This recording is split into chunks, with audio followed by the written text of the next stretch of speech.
Open the hearing on Senate Bill 566 relative to establishing a committee to study foster care families and the foster care system. Prime sponsor, Senator Chandler. And look at that. She knows the first rule of testifying before this committee. Turn the mic on. Thank you. Thank you very much, and good morning, Mr. Chair, members of the committee. My name is Shannon Chandley, and I serve the people of Merrimack, Wilton, Milford, and Amherst in District 11 in the Senate. I come before you today to introduce Senate Bill 566. As the chair said, it is to establish a committee to study foster care families in the foster care system. So I have served several terms in the House, and I'm in my second term in the Senate. And throughout my tenure, I have received calls from constituents who have concerns about the foster care system. These concerns, sometimes people are quite desperate, and I'm sure you've heard some of the concerns that the folks have raised to me here in your committee. They include certainly a lack of placements for foster children, discrepancies between kin and non-kin fostering, requirements of the foster family and the living space. So this bill was a way of trying to look at the entire issue in one setting. For a while, I tried to come up with certain ways to maybe, how can we, for lack of the better term, I'll use the word fix the system. But I think that it's not necessarily a system that is broken. It is a system that needs to be looked at, so problems identified, challenges identified, and solutions created. And I think that a study committee might be the best place to do that. I've reached out to various stakeholders, advocates, and members of the legislature who are expert in this area. And that certainly includes your chair and honorable members of this committee, and I widespread support for doing this. I considered that there have been foster care subcommittees in the Oversight Committee on DHHS, and there are other committees commissions and committees that look at children's services, but in consultation with a number of people with expertise in the area, it seemed like this might be the best way to move forward. The bill is very simple. It sets up your standard study committee, and I know many of us are loath to put forward more study committees where issues are extremely important. We need to do that. And the charge is to assess the regulations and requirements to qualify as a foster parent, the special circumstances of foster care provided by relatives, and how to best provide guidance to recruit and maintain potential foster families. It's not limited to that, and the committee, as it does its work, may find other areas where there are issues and identify those as needing solutions. So with that, I ask you to look favorably upon SB 566, and happy to take any questions if you have any. Thank you. Before I turn them loose, I'm just noticing the all-star cast of House members you have as co-sponsors. Greg, Pearson, Petrino, Seidel. Wow. It is. I said that I reached out to folks with a real, if not expertise, working knowledge of these issues, and certainly the members of this committee are those folks. As my father often said, don't throw your shoulder out by excessively patting yourself on the back. Any questions for the senator? Representative DeSimone. Thank you, Mr. Chairman, and thank you for taking my question. Fabulous bill. I just have one quick question. On line 8, it says the members of the committee shall receive mileage at the legislative rate. Is there a reason to not include federal rate? I'm just thinking of the accounting nightmare for the... That's the same. It is not? No, it's not. So if that is something that needs to be addressed, absolutely not a problem to address it for the for the members of the committee who would be eligible for that rate. I think it's worth. Does anyone know the difference? So I know there's the state rate and the federal rate, but I did not. I assume both were encompassed in legislative rate, but that I am absolutely willing to change that to accommodate. The federal rate is not included in your income tax on your 1040. We can That's- elect, as I recall, the federal rate Or or the legislative the rate. legislative rate And- becomes income. I signed off saying I wanted the federal rate, and that is how I've been paid did for I, 8 yes. years. And that's the reason I ask. I can't imagine that this person gets the federal rate for the rest of their legislative rates. While we have the senator here, perhaps we could move past our own wallets and ask her any questions about the bill. Otherwise, thank you. You are welcome. Representative Raymond. Thank you, Mr. Chairman, and thank you for taking my question. Sure. So this is only my first term in the House, and so I don't have a huge familiarity with study committees. So when a committee like this is formed, do you also investigate how other states potentially are doing foster care and if there's things that we can learn from them, or is it only kind of a review of our internal systems?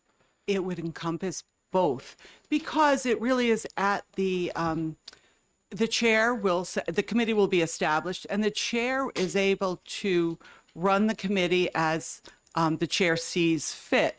And I think that given certainly within the parameters outlined in the bill, the chair may decide that the way to do this is to call in some of the people from the state and from the other agencies with whom the state contracts to understand what the situation is. There may also be people who have some concerns or complaints who want to come and raise those issues before the committee. And in terms of seeking solutions, looking at other states is one of the potential ways to find solutions. Do you have a candidate from the Senate in mind who might like to chair this committee? There are several able and willing folks, and I would certainly be happy to do so, but I'm defer to the Senate President's appointment. You have good senators on this too. Anyone else? Representative McMahon. Thank you, Mr. Chairman. Senator Chandley, just wanted to ask, to preface my question is, in optimizing the performance level of the committee to be appointed, the starting point being, has there been an audit done of the foster care system in the state of New Hampshire? You know, I would think that would be something that would have to be looked into. I don't know how recently that has been done. One follow-up, Mr. Chairman? Follow up. And then, because with the goal of getting this done while we're young, because this is a very important issue, would you be aware, though, of any highlights of subject matters that would be prevalent as issue 1 and 2 for the committee to address? So I think issue 1 is and of course, again, this is subjective, but issue 1 may well be how do we make sure that we have enough foster care parents available?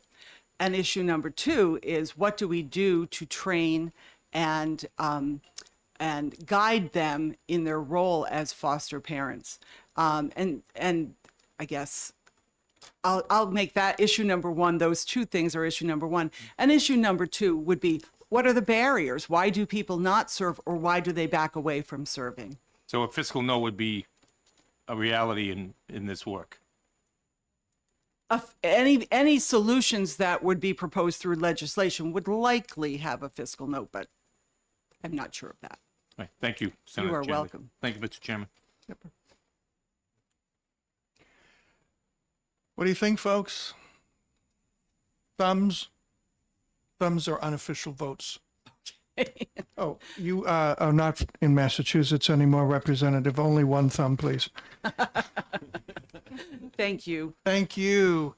Who'd like to move OTP on this. Make a motion for OTP. Okay, OTP by Representative Petrino, and I love to do bipartisan. Representative Nelson? I second it, but I do have a question though, because would we You have may to? have a question. It's been moved and seconded, so we may have questions. Thank you, Mr. Chairman. Thank you, to Representative DeSimone for, catching that. Would we have to put through an amendment to get rid of that, legislative rate wording, or? This could be done by a floor amendment that Yeah, would be mutually yeah, waived off.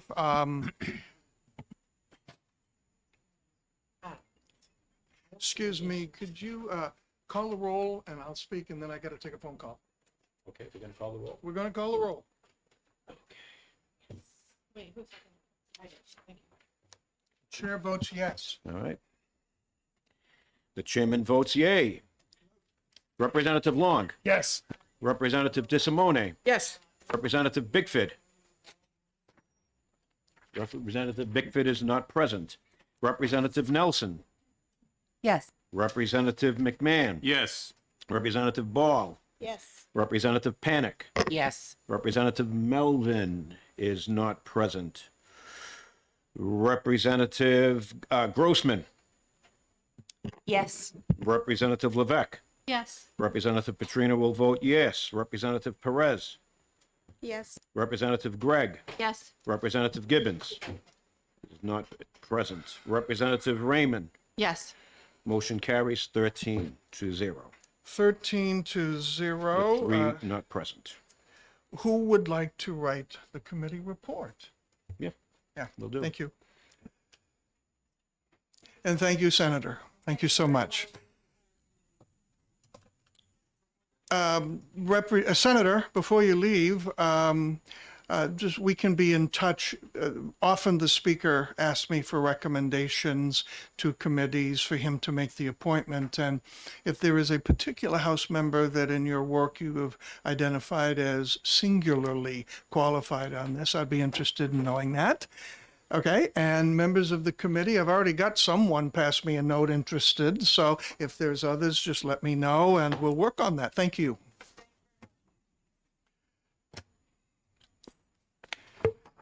Now open the hearing on Senate Bill 572 with Senator Ward, sorry. In for Senator Ward is Mr. Grant Bossy. Thank you very much, Mr. Chairman and members of the committee. Senator Ward is a bit under the weather this morning. She asked me to pinch hit. We appreciate the courtesy. My name is Grant Bossy. I'm the Deputy Chief of Staff in the New Hampshire Senate, here to introduce Senate Bill 572 for Senator Ward, the prime sponsor. Mr. Chairman, the list of House co-sponsors on this bill is not as long as the last bill you heard, but it is quality. The Office of Child Advocate brought this Thank you.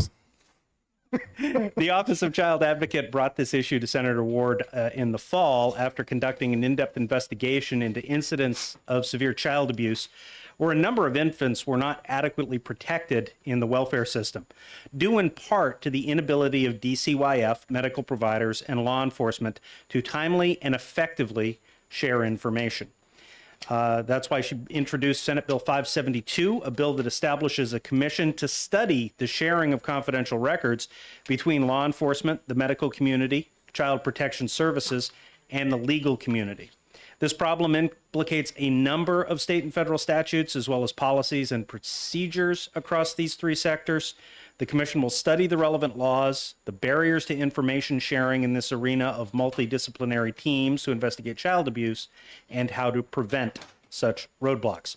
Since many agencies are involved in the work, we need to safeguard the sharing of information so our children are protected while their privacy is also protected. I want to thank you, Senator Ward. Thanks you for your consideration and support of Senate Bill 572. I would defer questions to some of the advocates we have here, and if there's anything they can't answer, I can get your questions to Senator Ward and make sure you get an answer.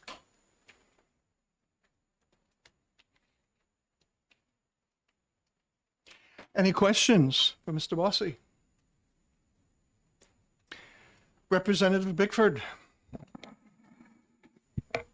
Thank you, Mr. Chairman. Thank you for taking my question. So what we've got is a few entities that can't share information with each other, right? Like HIPAA is a problem for you, right? Yeah, there are privacy concerns with both medical and law enforcement. They have their own standards, and getting through those silos so people can know when children are at risk is the challenge. And HIPAA is a federal law, isn't it? It is. And so now what about the law enforcement one? Well, there are various privacy concerns when you're dealing with an investigation. So state and federal laws, this is what the commission would do, is look at all the relevant laws that you need to comply with to see how can we share information without breaking either state or federal law. The multidisciplinary. Follow up? Yeah, thank you, Mr. Chairman. The multidisciplinary thing is about professional people getting together that are involved in the child's issues, right? Correct. And they've been doing that for some years now. And so how have they worked in the past without this, with the problem of this federal law and police? Now, police are can't share like juvenile justice things, criminal, okay. And is there something else about police can't share? Well, without getting in any specific cases that have happened in the past, Senator Ward saw specific instances where children were at risk and the right people weren't able to tell the other people what they knew so that they might be able to prevent a tragedy. This is what the purpose of the commission would be, is to find out where there might be gaps in the system.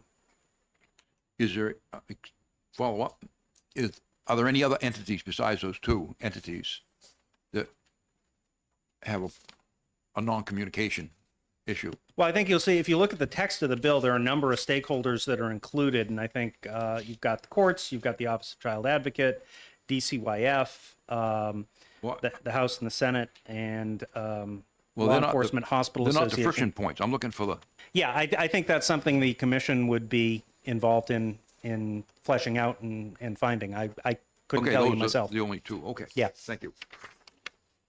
Anything further? Seeing nothing, thank you so much. Thank you. And if the senator could be in touch with me a little bit later on when the names of the committee will be put together, I appreciate that. Thank you. Thank you.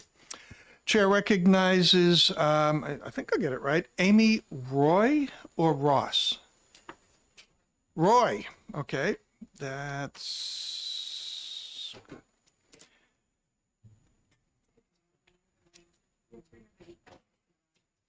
Oh, there we go. Okay, good morning. My name is Dr. Amy Roy. I am a pediatric emergency medicine doctor with the Elliott Hospital, and then I also serve as a conductor of... Sorry. I also conduct specialized medical exams for the child protection programs, both with the Elliott and at Dartmouth. I've been in that role, I think, for about 7 or 8 years now, and certainly have encountered over that time lots of issues with sharing of information.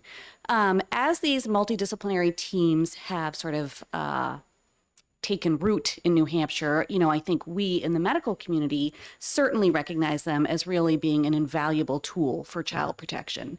These provide a really critical and a unique opportunity for dialogue between medical community, child protective services, between law enforcement, sometimes other stakeholders such as mental health, and may serve, when we are able to come together and have the kind of dialogue that we need to have, as an opportunity to really sort of solidify and crystallize in the sort of minds of those agencies that there is significant reason for concern for abuse and a real need to move forward expeditiously.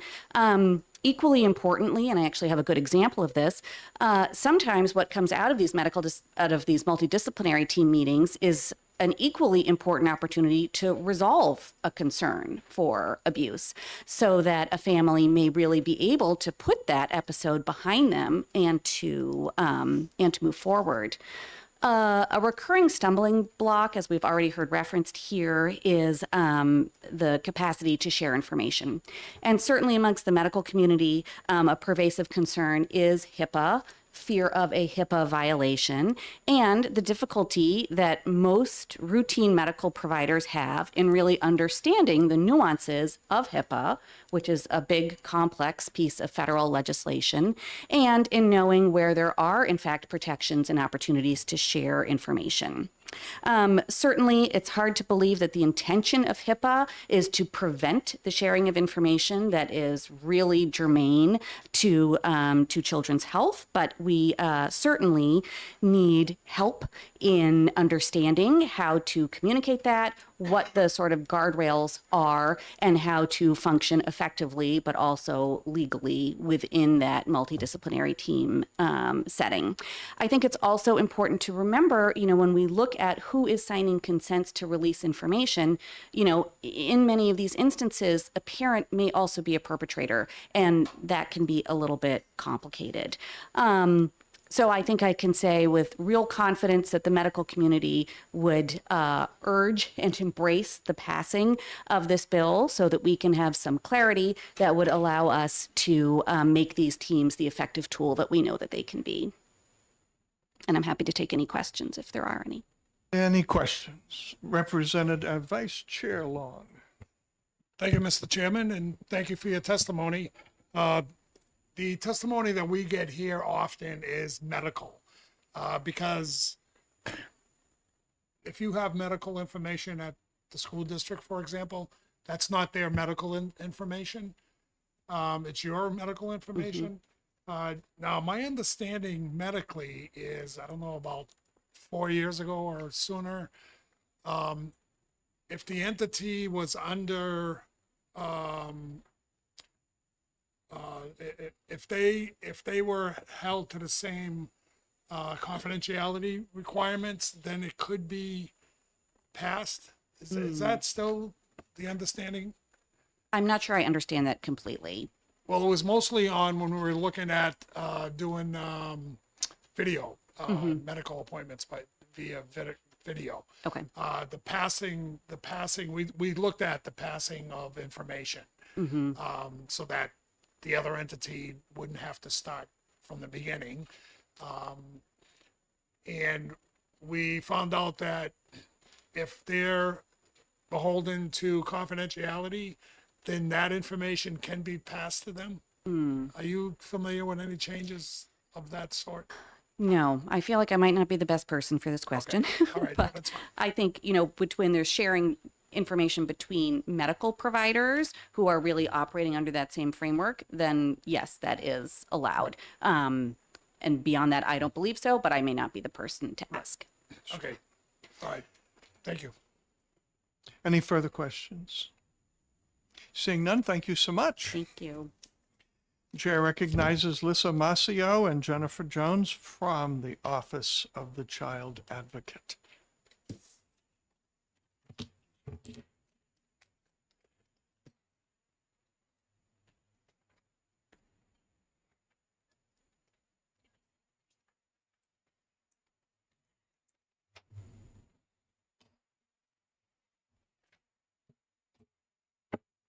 Good morning, everyone. Lissa Mascio. I am the Associate Child Advocate, and with me is Jennifer Jones, one of our Assistant Child Advocates. I feel like I haven't seen you all for a while. We've missed you too. I've missed you. So we are here, as Senator Ward's representative said, this bill was born of an issue that the office discovered last spring-ish into the fall. As you know, we are an independent oversight agency overseeing all state serving agencies.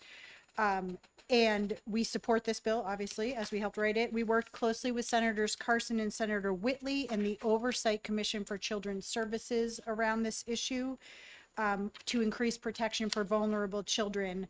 And this piece of legislation is kind of central to that work in increasing communication around members of the multidisciplinary team. So I'm going to let Ms. Jones here talk about the process that this bill was born of a little bit and the specific players to answer some of the questions that have been asked. Good morning.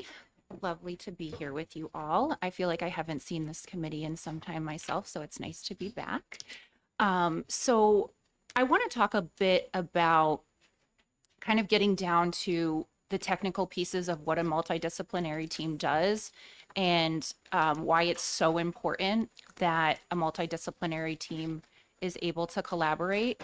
So when there is an investigation concerning child abuse and or neglect, particularly with reference to the investigation that Office of the Child Advocate conducted, as Lissa mentioned, last year, we took a look at approximately 9 cases where there were serious bodily injury to 11 non-ambulatory infants. So when you're looking at a case like that, there's always going to be law enforcement and DCYF, so your state's child protection collaboration. That's a co-investigation because we're not only looking at child safety, but we're looking at potential a criminal aspect.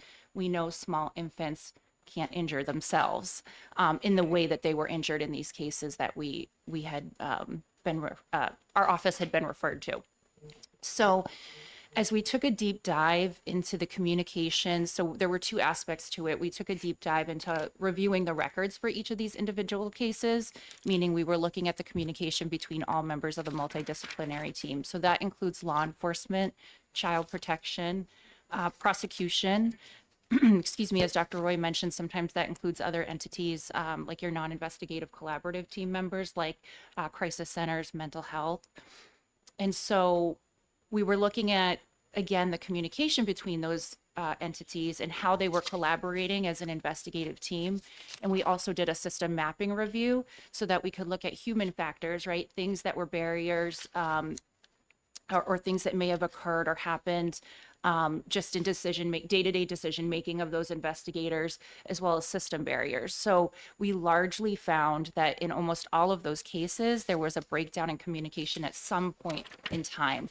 That could have been in the onset where law enforcement was responding and asking questions and getting information without the presence of DCYF, or quite the opposite, where CPS was out responding in the immediate and law enforcement hadn't been looped in just yet.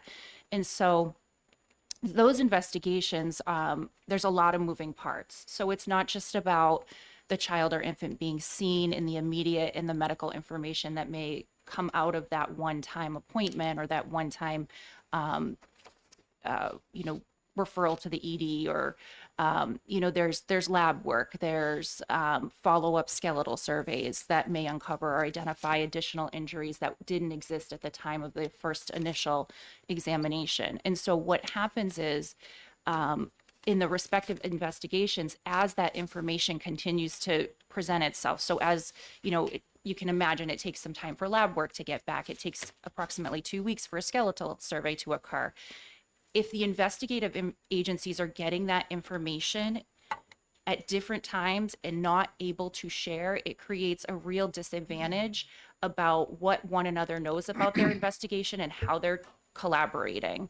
And so we found it imperative to have this study commission to really get to some of, Representative Bickford had some great questions along with Representative Long about like, how does that work? How can you do that in a legally defensible way? And that's why we want this study commission. So what does it look like when there's medical issues, right?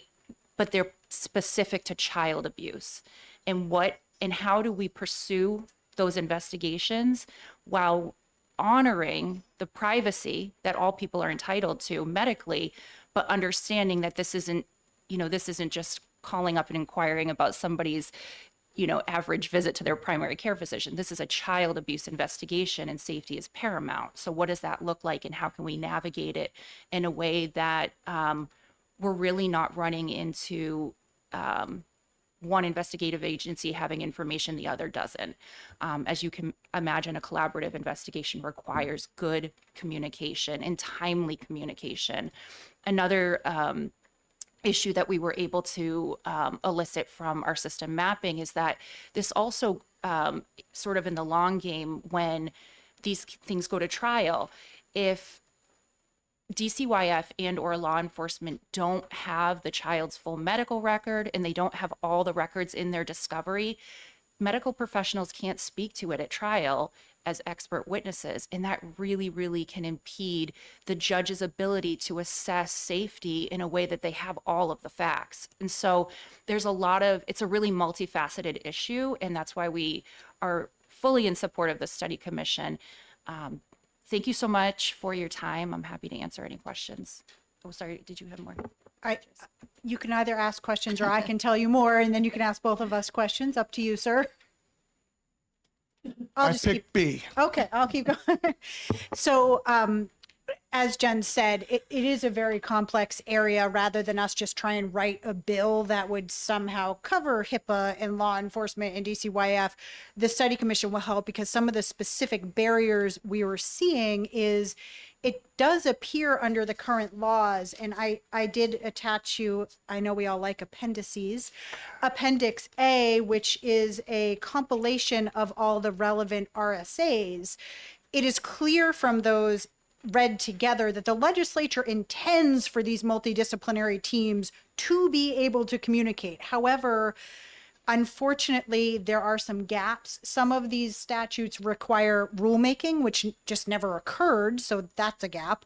Some of them just sort of become circular in logic. So, for example, DCYF gets medical records and they get law enforcement records. However, they currently read their confidentiality statute to mean they can only disclose their records, i.e. things they created, their case notes. Not even to include the CAP exam that they paid for and sent the child to. So there's this like chicken and the egg problem that DCYF now has a lot of records and can't share it with anybody else. They can't give law enforcement the CAP exam. They can't tell medical what's happening. So that's a gap that needs to be solved. However, we didn't want to just sort of infringe a solution on them. We wanted the players to come to the table and say, how can we overcome that? Similarly, law enforcement, especially during an active investigation against a parent of one of these children, don't necessarily want to share notes about an active investigation, because if they give it to DCYF, because this is a court case, they're required to disclose it in discovery. So now you're actually giving records to the perpetrator. So it's a complicated issue. In that mapping, all of the parties said, we really want to fix this. We really want to be able to talk to each other, but these are all complicated issues. We need to sit down at a table and figure out what to do. That mapping did also discover another gap at the court, that some of the current laws around abuse and neglect, RSA 169C, the definitions, are being interpreted in a way to require a much higher standard than necessary. So we do have another bill I believe you're hearing soon when it comes over. SB 459 addresses that issue. So we're trying to kind of address the discrete issues and allow this multidisciplinary team, which the legislature created, but now has become a little bit bumpy in its execution. Now you get to ask questions of either or both. That's okay. Vice Chairman Long. Thank you, Mr. Chairman. Thank you for your testimony. I mean, this is probably going to put a stick in the wheel, but we hear several testimony of parents being left out of the loop.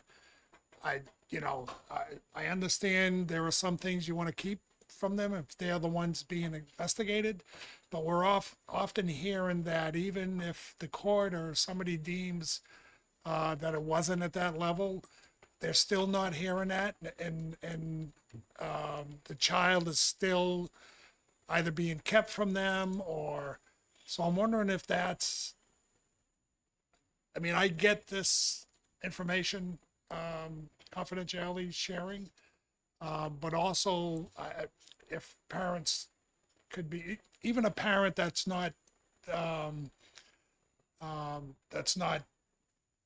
being investigated for abuse. they're not getting the information. So they don't know what's happening with their child. They don't know what one entity or another entity, whether it's law enforcement, DCYF, whomever.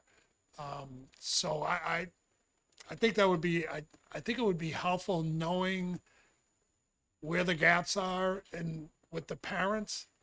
We know what we want to keep from whomever is being investigated. I get that.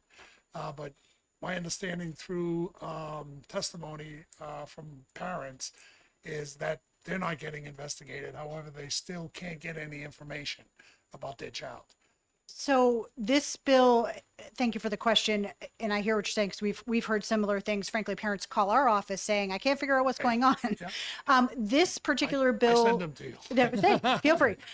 This particular bill has to do with the professional multidisciplinary team, which is created under statute already. It is only professionals sharing information about an ongoing open child abuse case. Under some of the statutes, though, that I included in this appendix, though, RSA 170G8A is DCYF's confidentiality statute, which is very clear that a parent who is under investigation is allowed to get information about their case unless the department determines that disclosing to that parent, likely if they're a potential perpetrator, would the harm to the child would be outweighed. So that's within the statute. It's also within, again, sometimes there have been administrative rules that should be made that haven't been made or maybe are outdated. But parents receiving information, I think, would be a separate issue that a parent would need to deal with these separate entities. Law enforcement has rules around who's allowed to see an ongoing investigation, which is usually nobody. And then HIPAA, as Dr. Roy mentioned, it is actually usually the parent that holds all the control in a HIPAA situation as far as giving consent, which again, in this case, if the parent is the perpetrator, allowing them to refuse to disclose that child's medical records can actually really endanger that child. But parents getting information is actually part of some of these statutes and is separate from this particular multidisciplinary team just because of the way it was established in statute. Right. Thank you.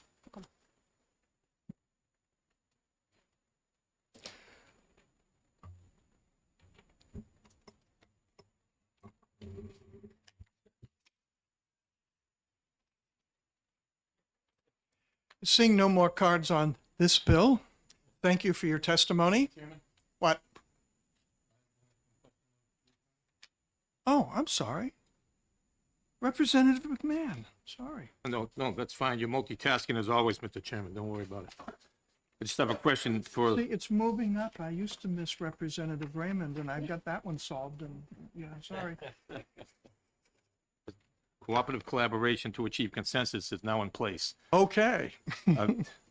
Attorney, relative to the 170G8 confidentiality that you kindly provided, I want to ask your guidance on relative to the authority having jurisdiction. It appears to be the commissioner or designee on whether information, as it says here, if it outweighs the need for the disclosure, then they can deny that.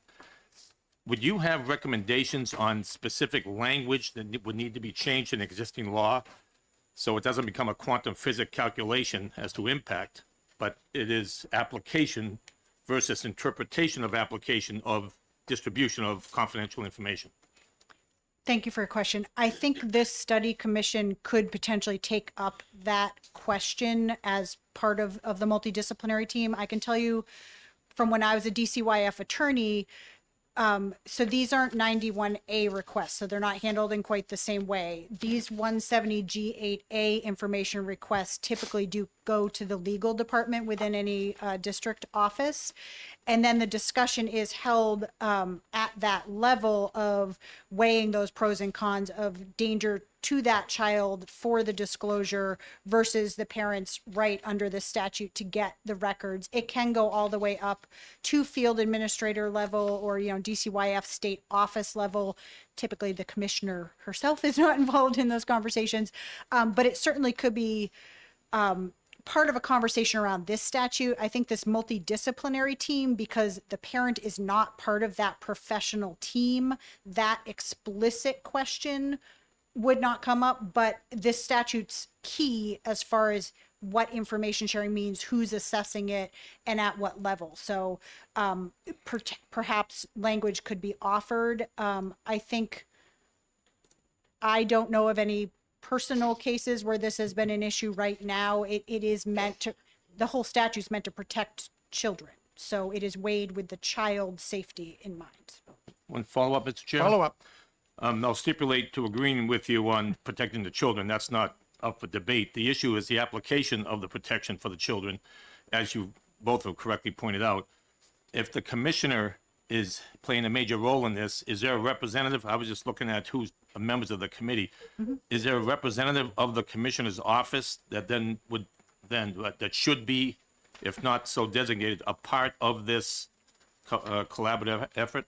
So the folks that are on this particular study commission are relating more specifically to that multidisciplinary team. So it is the director of DCYF who would sort of represent the field, and then a representative of the DCYF legal department, because it is the DCYF legal department that ultimately is making these interpretations of statutory release. So it is DCYF legal that has decided, even though this is our CAP exam that we have done, we can't show it to anybody else because that's how we're reading the statute. So I think probably, especially because DHHS is such a huge department, the commissioner's office is not really a person that's involved with this multidisciplinary team particularly, but it is DCYF legal as well as DCYF director who's ultimately kind of assessing those specific cases.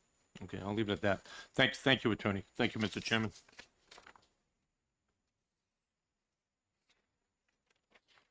After a resolute search, I see no hands up. So thank you so much. Thank you. And this concludes the hearing on Senate Bill 572.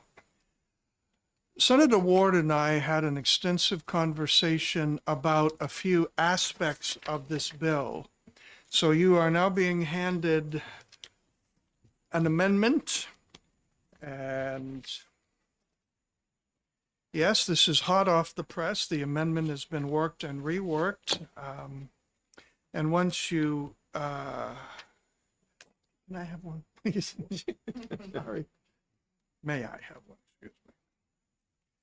So once you get it, I suggest you put it side by side with the original bill, the bill as submitted. And I'll walk you through the changes we made.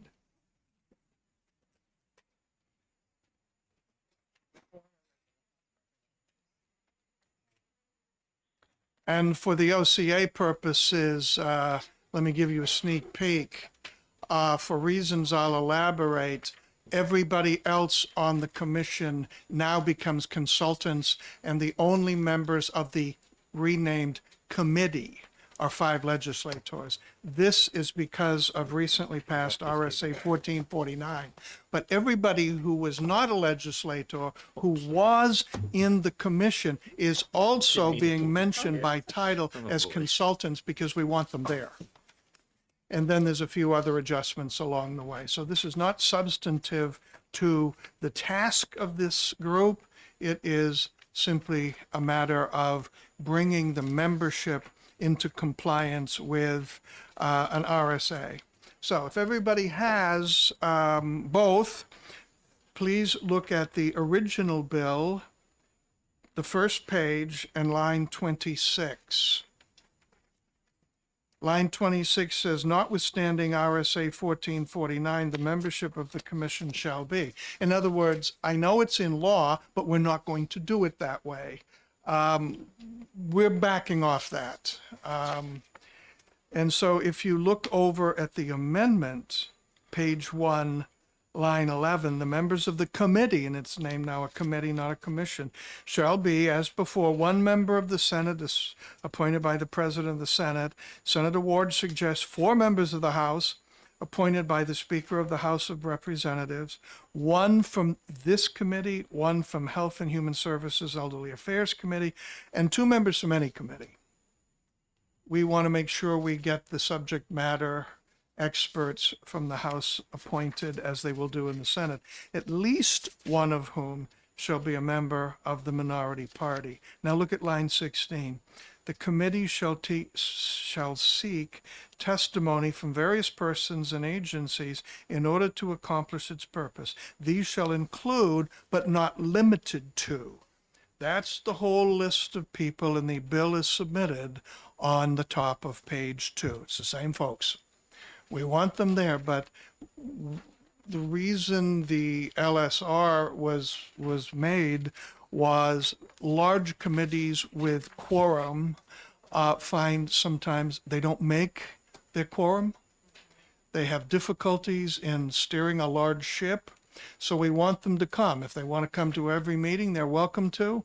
If they only can come to certain meetings, that doesn't penalize the work of the committee. So that's the main change. But continuing on in the amendment, therefore, page 2 in the amendment, the original bill says this group will meet 10 times. And then it said the preliminary report will be November 1st. Good luck. And then it said the final report will be in 2025, which is after the election. So we saw some difficulties with that. And so the 10 meetings is out. They can meet as often as the 5 of them are willing to meet. And the final report is due in 2024. So that is the amendment Senator Ward and I came up with, which we think makes this a more wieldy committee.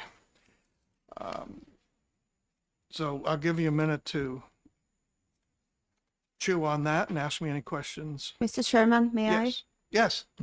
I? Same question, page 2, line 21, Of which bill? The bill or the amendment? the amendment. The amendment, page 2, line 21. Same question since the other bill, the mileage, members of the committee should receive mileage at the legislative rate. All I can say is I've been serving on committees and commissions for 8 years now here, and that's the language I've always seen, and I've never failed to be paid well. Okay, thank you. So we'll check that out, Representative, just to get an official answer on that. Thank you. Thank you. Anyone else? Vice Chairman Long. Thank you, Mr. Chairman. So on line 21, the 10 meetings. Of the original bill? No, this is on the amendment. There is no 10 meetings in the amendment. Line 21? Line 21 is about mileage. That's a previous amendment. Also, this is. The amendment in play is number 1397. Oh, I don't have that.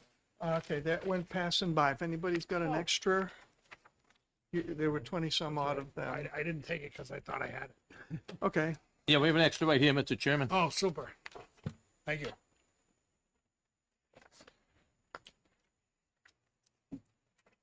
so that's removed. They can meet 10 times. It'll be up to them.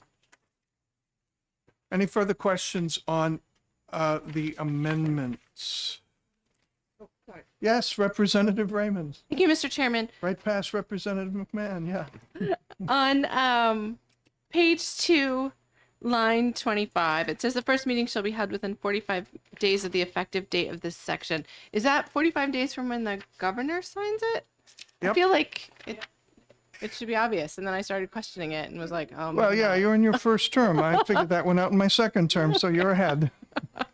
Thank you, That sir. does not mean informal but legal under 91A conversations may not be held. Individuals may not do research. Individuals may talk with the people who are coming to testify as experts. Just official meeting has to be held within 45 days. They can get to work now if they want to. Quietly, individually. Individually. Okay. Yeah. It feels really tight. Thank you. Well, there's a lot of bills with exactly this timing. Anything else? Are we ready to go on this? Thumbs? This one's pretty easy too. Thumbs, just one from, yeah, thank you. Then I open the executive session on Senate Bill 572, and I move Amendment 1397. Is there a second? On I'll the amend- second. On the, who's that? Raymond down the end, yes. Oh, I'm sorry, I didn't see Ms. Perez. Oh. All right, I'll sorry. second. Representative Perez. Now, any further discussion on the amendment? You see why it was done. The senators signed off on this. No committee of conference. We're not worried about that. This becomes the bill.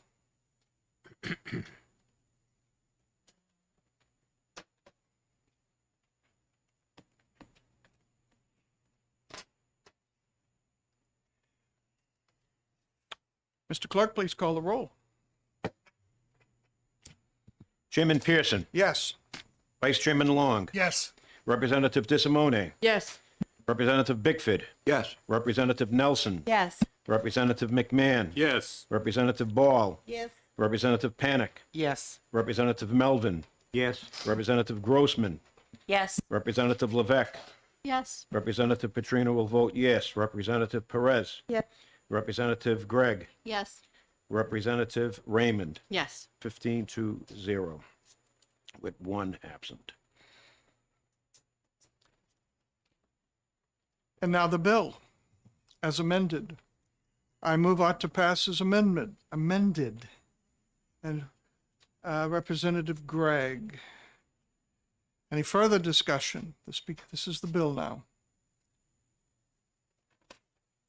The motion is ought to pass as amended by Amendment 1397. The bill is Senate Bill 572, moved by M. Pearson, seconded by Gregg. Would the clerk please call the roll? Chairman Pearson, Yes. Vice Chairman Long, Yes. Representative DeSimone, Yes. Representative Bickford, Yes. Representative Nelson, Yes. Representative McMahon, Yes. Representative Ball, Yes. Representative Panic, Yes. Representative Melvin, Yes. Representative Grossman, Yes. Representative Levesque, Yes. Representative Petrino will vote yes. Representative Perez, Yes. Representative Gregg, Yes. Representative Raymond. Yes. Motion carries 15-0 with one absent. Any objection to consent? Hearing none. This closes the exec session on Senate Bill 572, and I am reopening the exec session on Senate Bill 566. Any objection to consent? That was Senator Chandley's bill. It passed 13-0. I have a question, Mr. Chairman. Yes. Can it be on consent if it needs an amendment for the legislative, or are we just gonna leave it as it was with legislative mileage? I think we can get a floor amendment if necessary. Okay. In which case it'll be pulled off consent. Oh, okay. Okay? Thank you for the clarification. I'll take a voice vote on consent on Senate Bill 566. All in favor? Opposed? Thank you.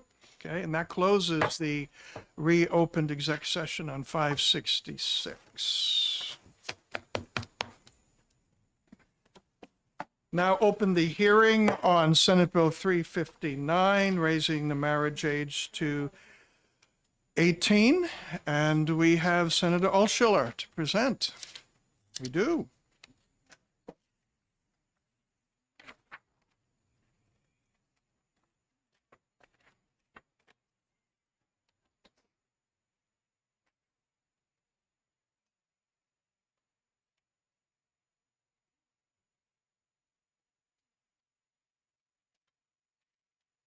Also an all-star cast of House co-sponsors, namely Long, Grossman, Levesque, Petrino.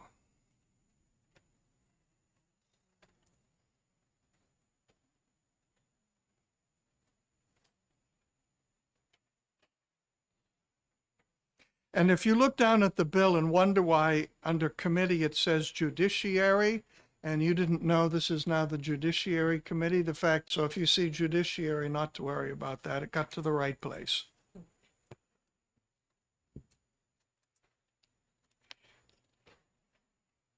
Mr. Chair, are there copies?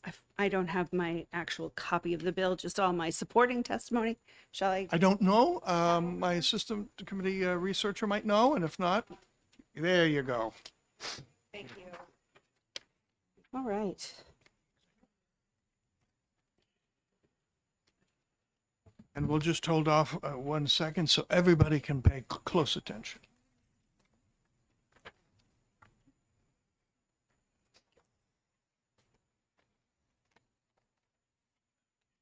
Okay. I should have suggested after we just looked at 572, if there's any members of this committee that would be interested in appointments. I have a ticket from one. If there's any others, just send me a note or let me know when I make recommendations to the speaker. I think we're good. Senator, please. Set. Thank you, Mr. Chair and honorable committee members.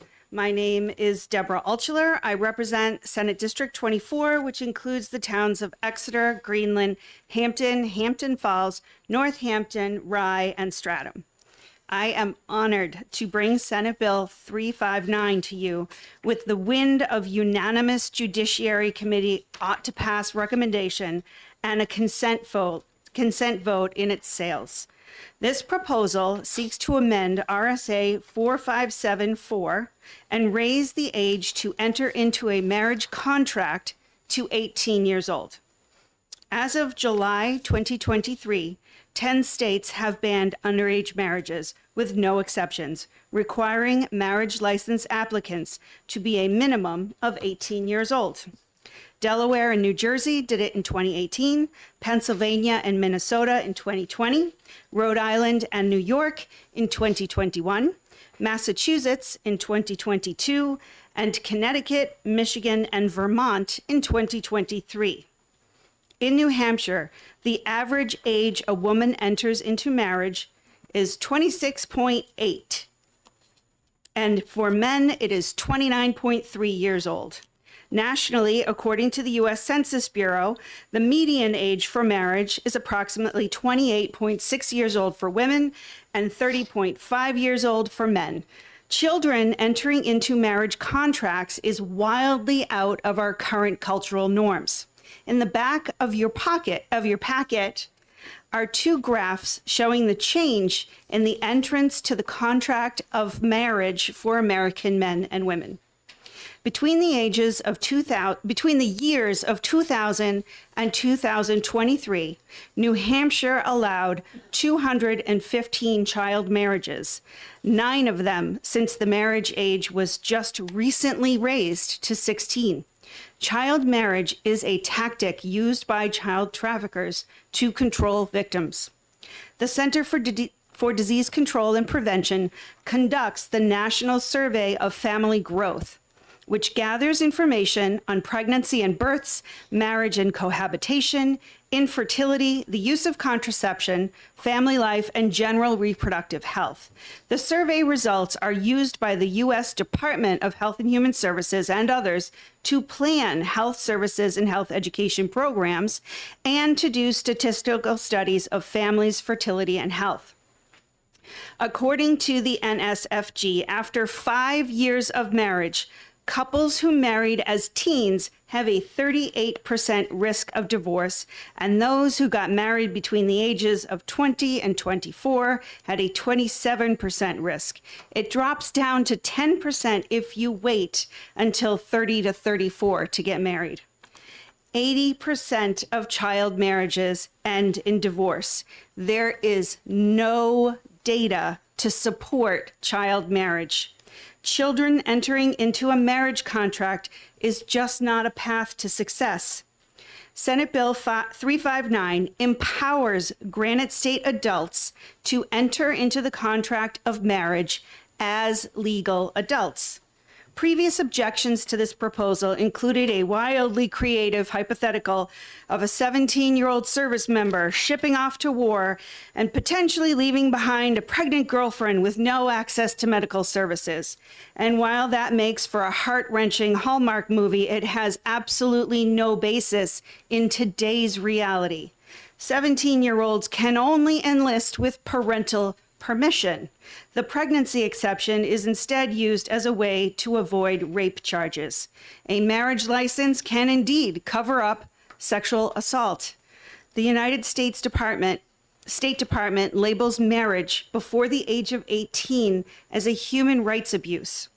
Just before New Hampshire finally took a modicum of action in raising the marriage age from 13 for girls and 14 for boys, a 13-year-old girl in Newmarket was married off to her abusive 17-year-old boyfriend, having been coerced by her parents. They are now divorced. Another objection is a comparison of our own personal and familial marriage experiences to today's norms. Social norms have changed. Americans are delaying or putting off altogether getting married for longer than before, according to data from the U.S. Census Bureau.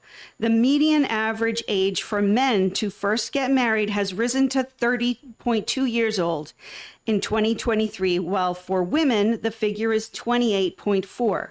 Again, I refer you to the two graphs provided in your packet. These in the back. My parents dated and married young, very young. In fact, they married below the median and average ages. And they celebrated almost 52 years of marriage.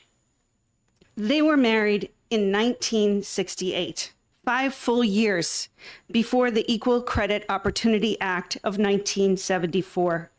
That act finally granted women the right to open their own banking and credit accounts, outlawing discrimination by sex in banking. Before that, women generally could not take out loans without a male cosigner, and lenders often saddled female borrowers with higher interest rates and larger down payment requirements. Marriage at that time was a financial best case scenario. The past 50 years have changed the landscape of financial opportunity for American women dramatically. We need to recognize the socialization of women and girls in the 1950s and 60s is so very different than today. I'm thrilled to be joined here today by advocates from the national organization dedicated to the eradication of child marriage in America, Unchained at Last. They will be providing the committee with more in-depth statistics and personal experience. As a visual, for a moment, think about the Hall of Representatives. Now fill that room halfway, and those are the children married off. Imagine facing each one of those kids trapped in a marriage contract they cannot exit and say, there just aren't enough of you to justify my doing anything to prevent this hall from filling up. Keep in mind, none of those children can gain sanctuary in a domestic violence shelter if they need it because they aren't old enough. I want to make it eminently clear that raising the age of marriage does not in any way, shape, or form pass judgment on anyone else's marriage origin story, my parents included. We can celebrate those who followed a teenage love affair into a decades-long marriage while simultaneously acknowledging that marriage is more than a love story. It's a contract, too, a contract that should be entered into by consenting adults. We are the policymakers. We can make this right and set the legal age to enter into a marriage contract at 18. Contracts are for adults. Let's fix this in New Hampshire, and I urge the committee to recommend Senate Bill 359 as amended ought to pass. And I'm happy to take any questions. Any questions for the senator? I don't have an amendment. The bill itself was amended by the Senate at the top. Where it says as amended by the Senate. Yes, Yeah. that's what I meant. That was a good giveaway. Yeah. No more amendments. It's all done. Yes. Thank you. Any questions for the senator? Seeing none, thank you so much. All right. Thank you very much, Mr. Chair and honorable committee members. And now, with all the pink cards, all in favor of the bill, most of the cards said time needed to speak 3 minutes. That will now be imposed on everyone speaking, and by 3 minutes, we mean 180 seconds. Chair recognizes Representative Timothy Horrigan from Stratford District 10 to come up for 3 minutes.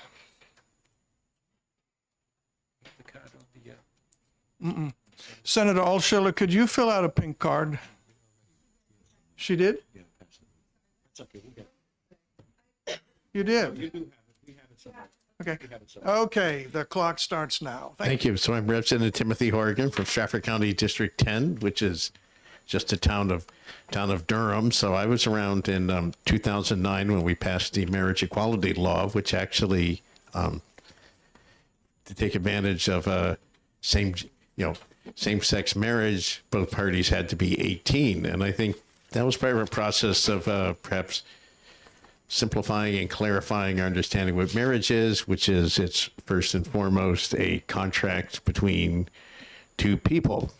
And we used to think that one had to be male and one was female, and now it's commonplace for people of the same gender to marry. But that was something we recognized when we created same-gender marriage. It's something that should apply to when a male and a female are marrying. I mean, yes, people who married, their lives are connected in all sorts of ways, but there's lots of people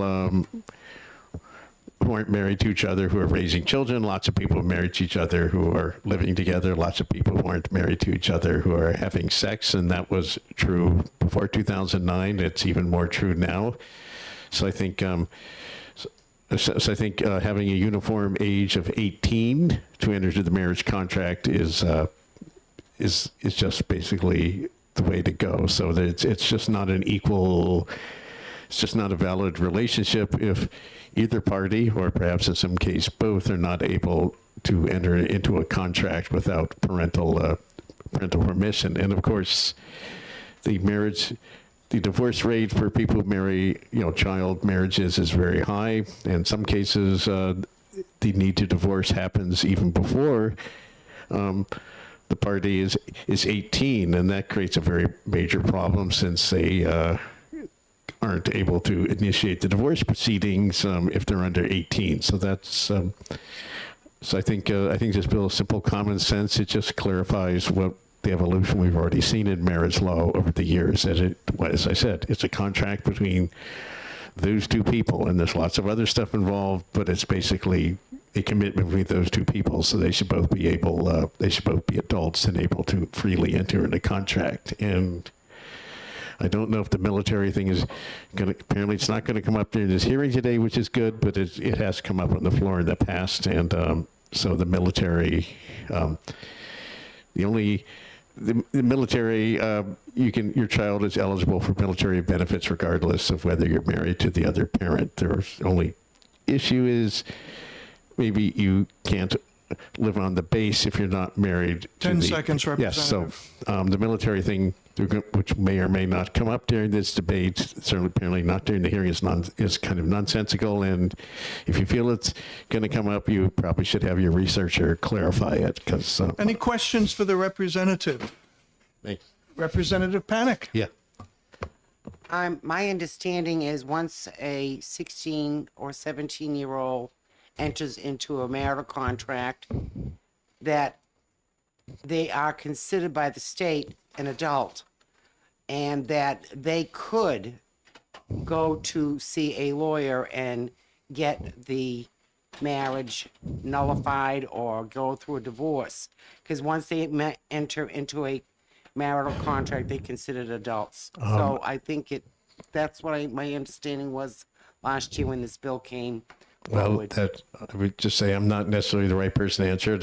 I'm not a lawyer. I've also actually never been legally married, but I have been in partnerships. So I would just say that's probably something we should have our excellent research team clarify, because I'm not sure if that's actually true. But even if you are sort of legally considered an adult, it's still more difficult if you're under 18, and then there's problems, after the divorce is granted too. So I would. My first impression is I disagree with what you're saying, but that's probably an issue that we should have the researchers clarify if you think that's an issue before we exec the bill, and certainly it should be clarified before we have the floor debate, because I know a lot of side issues have come in and passed floor debates and derailed previous attempts to pass this legislation. So that's about all I have to say, although that was probably a fairly lengthy answer, but thank you. Any further questions for the representative? Seeing none, thank you Thanks. so much. And Representative Cassandra Levesque. Flown in at great expense. And you've got 3 minutes as well.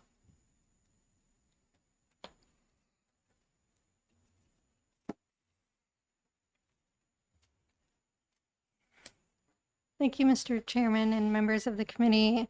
My name is Cassandra Levesque. I represent Stratford 4, which is Stratford and Barrington. In the past few years, there have been increased attention both globally and nationally about the need to end child marriage. In the United States, bills have been introduced in many states in an attempt to end child marriage. Since 2016, at least 25 states have straightened their marriage age laws, but it is not enough. We should be stepping up and fully protecting them from this human rights abuse. You may ask, how is child marriage a violation of child's rights? Children have the right to education, to live their life free from violence. Children have the right to the best health care possible, the right to a clean and safe place to live and develop in the best way possible, and they have the right to information on how to be safe and healthy. Survivors and those that help these children will and have testified in multiple venues that these rights are violated when the children enter marriages with adults. The U.S. government has acknowledged that child marriage is a human rights abuse. Abolishing child marriage is a part of a larger global strategy to promote gender equality and reduce poverty. According to the U.S. Global Strategy to Empower Adolescent Girls, child early and forced marriage arises from and often perpetuates gender inequality. It is a human rights abuse that contributes to the economic hardships and leads to underinvestment in girls' education and healthcare needs. Child early and forced marriage undermines economic productivity, threatens sustainable growth and development, and fosters conditions that enable or exacerbate violence and insecurity, including domestic violence. It produces devastating repercussions for a girl's life, effectively ending her childhood. Early marriage forces a girl into adulthood and motherhood before she is physically and mentally mature, and before she completes her education, limiting her future options, depriving her of the chance to reach her full potential, and preventing her from contributing fully to her family and community. Let me further state that when you open the door for child marriage, it is not only a child and child marriage we are allowing. We are allowing adults to marry children. We are allowing this venue for human trafficking. We are allowing the coercion of children. There is more at stake than teenage romance and high school sweethearts marrying. Child brides face serious consequences. Girls who marry at 18 or younger are at 23% higher risk of heart attacks. You have 15 seconds left to wrap it up. Okay. And heart attacks, strokes, and diabetes and cancer. I've been fighting this since I was 15 years old. That is 1 year younger than my great-grandmothers and my grandmother when they were married at 16. Thank you, Representative. Will you take some questions from your colleagues? Absolutely. Questions from your colleagues. Representative Panic. Do you know how many child marriages happened in New Hampshire in the past year or two? I used to. I haven't gotten the full update yet, but I'm sure. Okay, somebody will be bringing that forward. It's 0. And the year before, I think there was 2. No. Somebody with the answers will be bringing them forth, so let us not speculate. Any other questions? Representative Perez. Thank you, Mr. Chairman. Thank you for taking my question. You know that I'm being very vocal about this issue, and then I always support anything that has to do with child marriage. But my question to you is, on line 2 and 3, no person below the age of 18 should be capable of contracting a valid marriage or marriage contract, as such a person should be null or void. This is my only concern. And I know that I'm a survivor, that I was married when I was younger, but my concern is that we have people coming from other countries, that we have different points of view. And by null or voiding something, I'm just concerned that not every single marriage entering into abuse relationship or not work. That's the only concern that I do have. So that would fall under where state to state type thing, where we do recognize that. And if you get married like out of state where they allow it, or out of the country where they do allow that, then we have to fall under federal jurisdiction, I believe. That's the full faith and credit clause of the Constitution. So they wouldn't suddenly be unmarried when they moved to New Hampshire. Thank you. Representative Petrino. Thank you, Mr. Chairman, and thank you for taking my question. Would you agree that the number of marriages that take place in New Hampshire, child marriages in New Hampshire, is irrelevant if you believe that child marriage is wrong? Yes, Thank I do you. believe that. Yeah, good point. Representative Nelson. Thank you, Mr. Chairman, and thank you for taking my question. And I know you have very good intentions in protecting young women. My question kind of stemmed from some of the testimony from the representative before you. We have a problem with teenage girls cohabiting with older men and with their teenage boyfriend's parents, living with them. Are you aware of a young woman at the age of 16 or 17 or 15 who is in that situation? Would they be able to go to a domestic abuse shelter? I Because they're believe- underage? I believe anybody under the age of 18 will be turned away from all domestic abuse shelters because they do not have a legal guardian with them. And most of those that, like, if someone is trying to get away from their spouse or whoever, then in these instances of child marriages, there are many victims who have gone to domestic violence shelters and who have been turned away, or the police have been escorting them back to their parents or their legal guardian, who happens to be their husband, who then further abuses them even more because they try to get away from them. Follow up. Yeah, I think probably that my question isn't really germane to your bill or amendment, but maybe we can work on something like that in the future together if we're reelected. Yeah. Thank you. Any further questions for the representative? Seeing none, come on back. Okay, and I do have flash drives for anybody that wants data on child marriage. Yep, Do they come with instructions for old people? I can show you how to use Thank you. Just want to give chance to the Office of Child Advocate. If you have any information to that question about turnaways, you want to come up and answer that question? You don't have to. Okay, they wave off. They look embarrassed. I'm sorry. I should have texted you. Okay. All right, the chair recognizes Emma Savini from New Futures.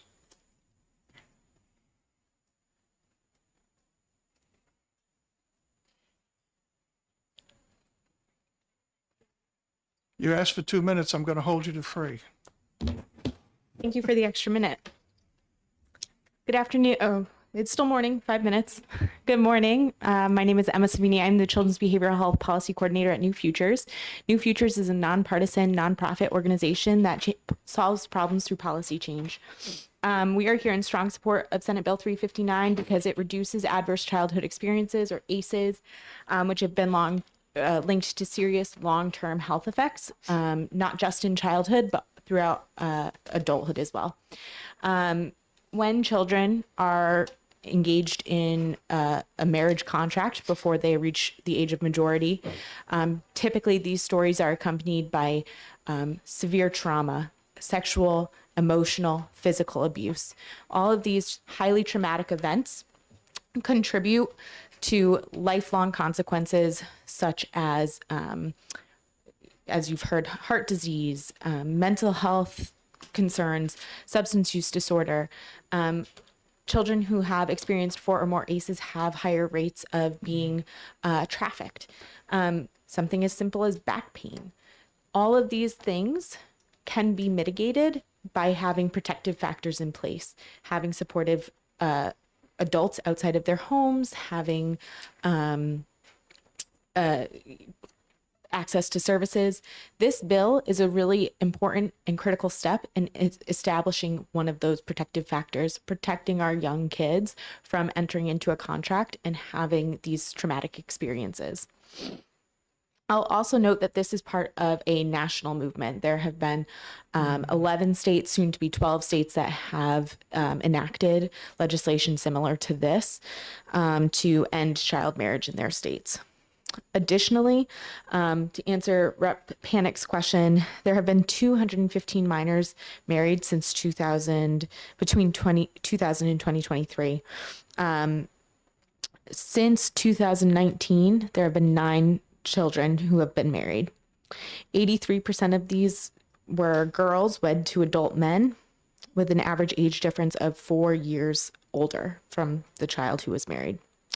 And the 2018 legislation was certainly well intended, but only protected about 4% of the individuals that it needed to protect.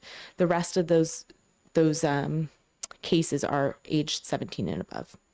Every single life is important. Even one child marriage is too many. We have done as a state so much to invest in our system of care and invest in the mental well-being of our children. I think this is a critical next step in ensuring that we mitigate ACEs as much as possible.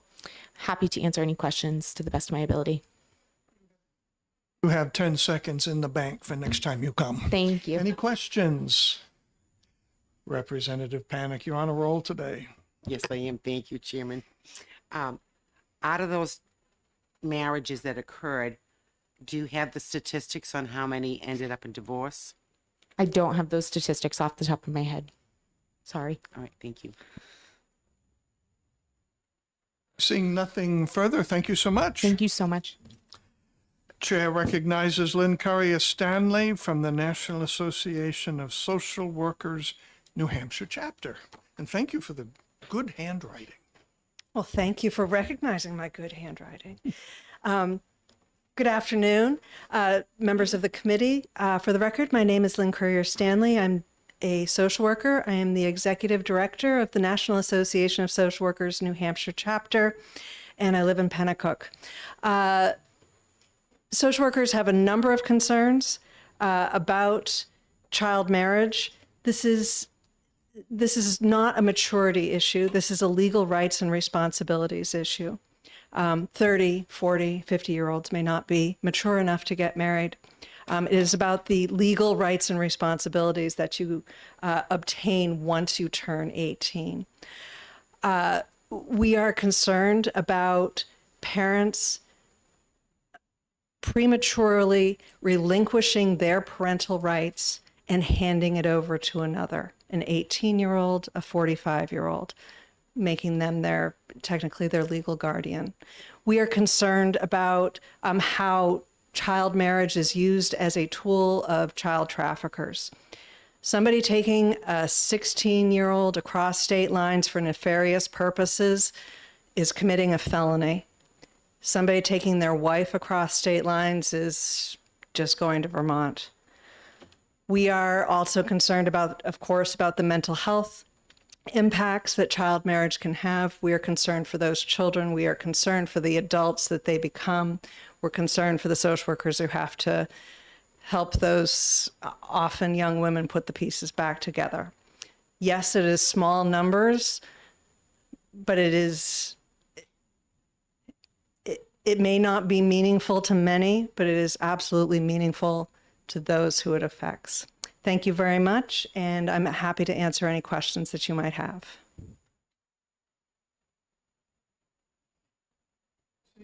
Thank you. Seeing none, thank you for your testimony, handwriting, and 1 minute and 10 seconds to your credit account. Becca Powell from Unchained at Last. And that intrigued me earlier when I heard that term. Good afternoon. My name is Becca Powell, and I'm here representing Unchained at Last, the survivor-led nonprofit that's dedicated to ending forced and child marriage in the United States. The 2018 legislation that raised the marriage age to 16 was very well-intentioned, but it didn't go far enough. 96% of the minors who married in New Hampshire before 2018 were age 16 or 17. So the 2018 legislation only protected 4% of the individuals it was intended to protect. But SB 359 isn't about creating a better system to enter minors into marriage. This bill will do what 11 other U.S. states have done and set the marriage age at 18, no exceptions. Because child marriage itself is inherently dangerous, as you heard. This has nothing to do with maturity. Minors don't automatically wake up on their 18th birthday with some newfound wisdom or ability to make good decisions. What they do wake up with is all the rights of adulthood they didn't have even the day before. And that's so crucial, especially for a minor who's being forced to marry. Before a minor turns 18, they can't even open the door and leave home to get away if their parents are planning an unwanted wedding for them. Minors who run away from home are repeatedly can be deemed a child in need of services and summoned to a court hearing to determine further disciplinary action. In our experience, domestic violence shelters across the U.S. will routinely turn away unaccompanied minors, and youth shelters in general are not a solution. They typically only limit the stay to 21 days, and their main goal is to reunite that minor with their parents. Additionally, a minor can't easily retain an attorney because contracts with minors are voidable, and they generally can't file a legal action, which just creates additional obstacles for them. And Representative Panik, I want to address a question you asked earlier. Yes, minors are automatically emancipated upon marriage, which does bring some limited legal rights of adulthood. However, these rights do arrive too late to prevent a forced marriage. That minor would first have to undergo the trauma of a forced marriage, which in our experience can typically mean being pulled out of school, raped on her wedding night, and forced into a life of domestic and sexual servitude. And you can't undo this trauma, and you can't unrape a minor just by giving them some limited rights of adulthood by emancipating them afterwards. Also, the rights of emancipated minors are, as I said, limited. In our experience, domestic violence shelters will turn away even emancipated minors. And emancipated minors often have trouble accessing the rights that they do have. Imagine, for example, how a landlord would feel about renting an apartment to a 16 or 17-year-old. And because of these limitations, globally, child marriage is recognized, all child marriage is recognized as being forced marriage, because minors just simply do not have all of the rights of adulthood they need to enter any contract, let alone a contract as serious as marriage. And because of this, when girls have reached out to Unchained, who provides direct services to those who are facing forced marriages, when girls under 18 have reached out and asked for our help and have learned of their limited legal options, we've unfortunately seen some turn to self-harm and even suicide attempts. So for all those reasons, I ask you to please do what the Senate did and vote yes on SB 359, and I'm happy to answer any questions. Representative Nelson. Thank you, Mr. Chairman, and thank you for taking my question. Are you familiar with our present law here in New Hampshire? Yes, 16 and 17-year-olds can enter into marriage with the consent of one parent and judicial review. Follow up. Because I do think that they do have certain legal rights under that law. So as I said, yes, when they're married, they're automatically emancipated and they do get some limited rights of adulthood. But as I mentioned, those rights arrive too late to prevent a forced marriage. And, you know, that trauma unfortunately can't be undone just by giving them some of those limited rights of adulthood. And additionally, as I mentioned, those rights are only limited. And in our experience, domestic violence shelters will turn away even emancipated minors. Thank you for your testimony. Thank you so much. Chair recognizes Michelle, is it Hanish? From the AHA Foundation. Well, that's what it says.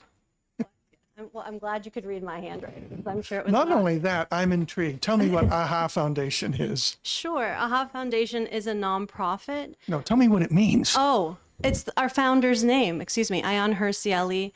She was a survivor of forced marriage and female genital mutilation. AHA. So 3 minutes. Thank you. I am Michelle Hanash. I am the Director of Policy and Women's Programs at the AHA Foundation. We are a nonprofit working to end harmful practices like child marriage. We also receive those help requests from individuals fleeing forced marriages across the U.S., including from minors. And it is because of these heartbreaking stories that we are so adamantly in support of SB 359. and keeping the marriage age at 18 and eliminating the dangerous loopholes that allow for children to be entered into marriage. And I believe in the past it had been asked whether it would be a good idea to add a military exception to the marriage age. That's not currently the law, and that's not proposed in SB 359, but I'd like to take just a few minutes to explain why that would not be a good idea.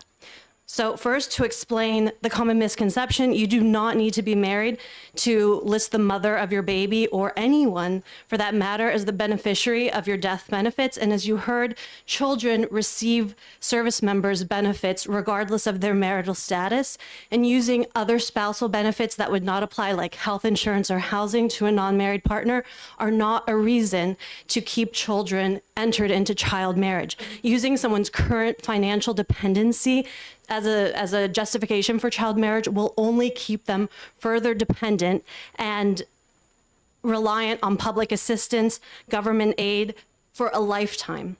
We all believe that there are other solutions than entering children into contractual sexual relationships in order to receive housing or health care. We would say Medicaid, not marriage. And sadly, people sitting here today testifying in support of this bill have had to help children who are being forced to marry service members. And those children receive protection as much as any child being forced to marry a civilian.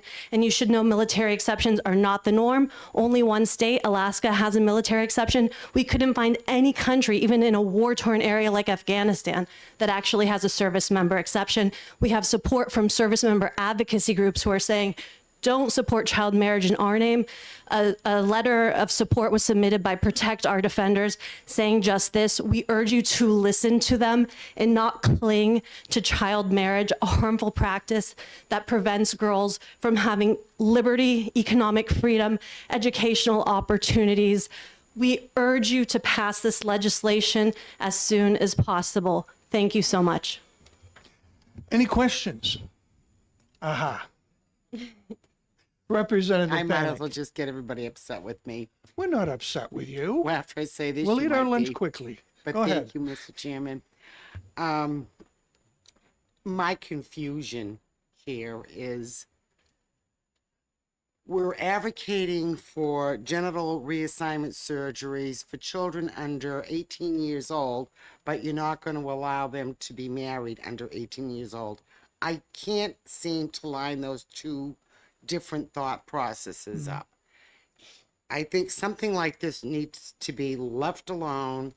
It has to be a question, Representative. I mean, how do you justify that part and then this part here where you're saying you can't get married?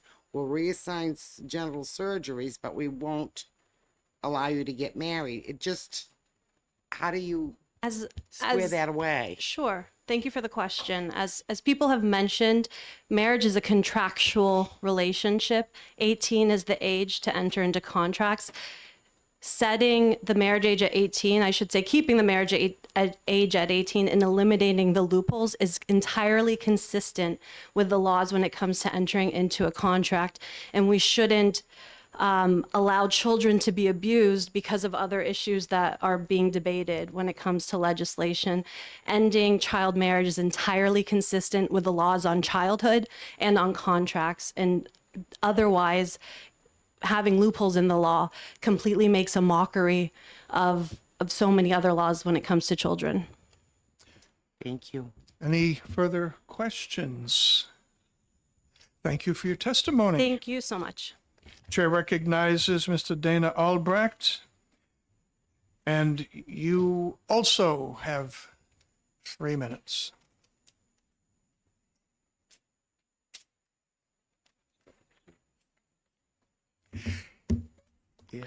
Good morning, Mr. Chair. Thank you. Just to address a few things I heard earlier, to begin with a brief anecdote. I once found myself outside an abortion clinic speaking to a young African-American gentleman, very upset that his European girlfriend was not going to allow him to be a father. And so it seems... This is off topic. Please speak to the bill. A brief anecdote to frame the bill, please. All right. So the first choice, it seems, is death, and I'm speaking to Rep. Perez's comment. And after facing death, we face birth. And then directly to Rep. Perez's comment, the next choice we face is gender assignment and whether we think we ought to be a boy or a girl at a very young age. After that, we face the choice of who we find attractive. After that, we face the choice of whether to consummate that. After that, it seems today's reality is we decide whether that ought to be a marriage. After that, a divorce, and eventually death. And I find this a curious order of events. And if you go to the most recent Supreme Court case, Obergefell at 2590, it says the U.S. Supreme Court says a third basis for protecting the right to marry is that it safeguards children and families, and thus draws meaning from related rights of childbearing, procreation, and education, going back to Pierce v. Society of Sisters, protecting religious minorities. So while many view marriage as a legal contract, if you look at line 15 here, it says no magistrate or minister of religion shall solemnize any marriage. I submit there are many who view it not as a legal contract, but a religious sacrament. And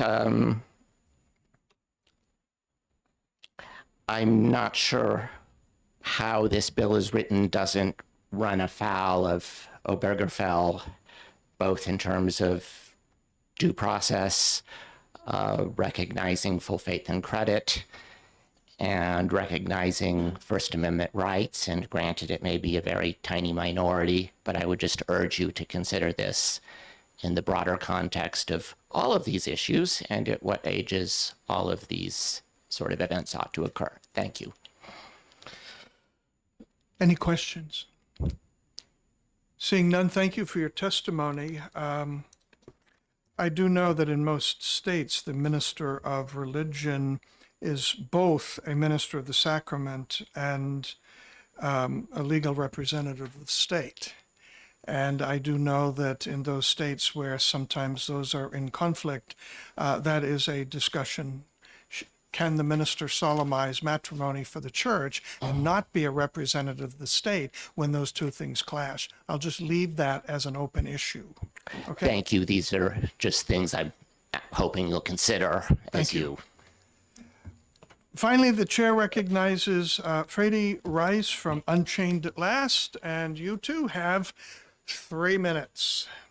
From Brooklyn, I can talk very quickly.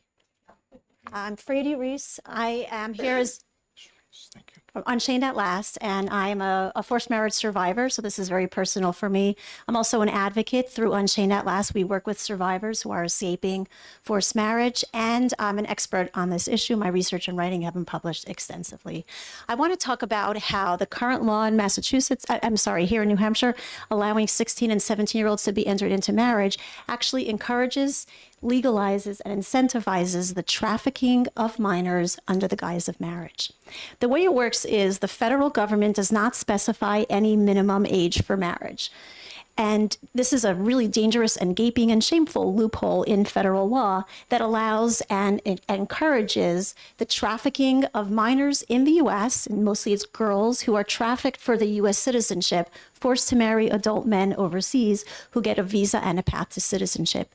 It also encourages and legalizes the opposite. Men in the U.S. can bring in sex trafficked girls from overseas, minor girls, under the guise of marriage, and it's perfectly legal. So the way it works, though, is that USCIS and the State Department are allowed to approve the petition of a spousal for a spousal or fiancé visa involving a minor only if the marriage would be legal in the state where the couple will reside. And that means that right now in New Hampshire, USCIS and the State Department can approve these petitions for minors as young as 16 and 17. Almost all of our neighboring states, in fact, every single one except for Maine, has addressed this problem by making the marriage age 18, no exceptions, because that way USCIS and the State Department cannot approve these marriages. But here in New Hampshire, our girls are not being protected.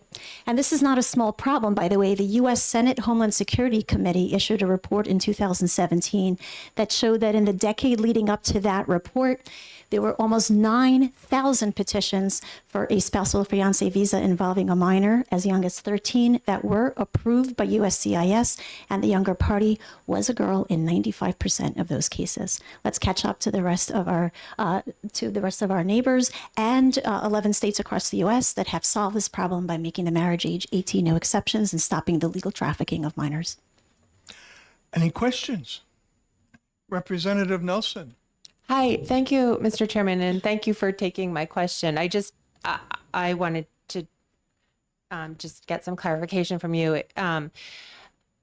So you're saying that even if we have, per RSA, age limitations and residency limitations here in New Hampshire, already in law, that the federal government can supersede that?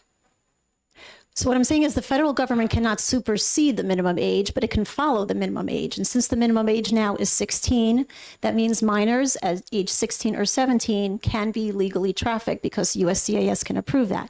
If we made the marriage age 18, the USCIS would not be able to approve the spousal or fiancé visas for minors as young as 16 and 17 who are being forced right now to marry adult men overseas, so they're being trafficked for their citizenship. Can I please have a follow-up? I believe in current statute, both parties have to be New Hampshire residents. My understanding is that one party needs to be a New Hampshire resident. Oh, thank you. Any other questions? And Chair, I wonder if I could also address a question that was raised before regarding Sure. emancipation. So there was discussion, Representative Panic, I hope that my colleague Becca explained why the emancipation, that you're right, once you're married, you're emancipated. Unfortunately, those rights arrive too late to help somebody who is being forced to marry, something that we see almost every day at Unchained at Last, because these girls reach out to us and we have to say, well, nothing we can do until you're married. But beyond that, actually, the automatic emancipation upon marriage is extremely dangerous public policy.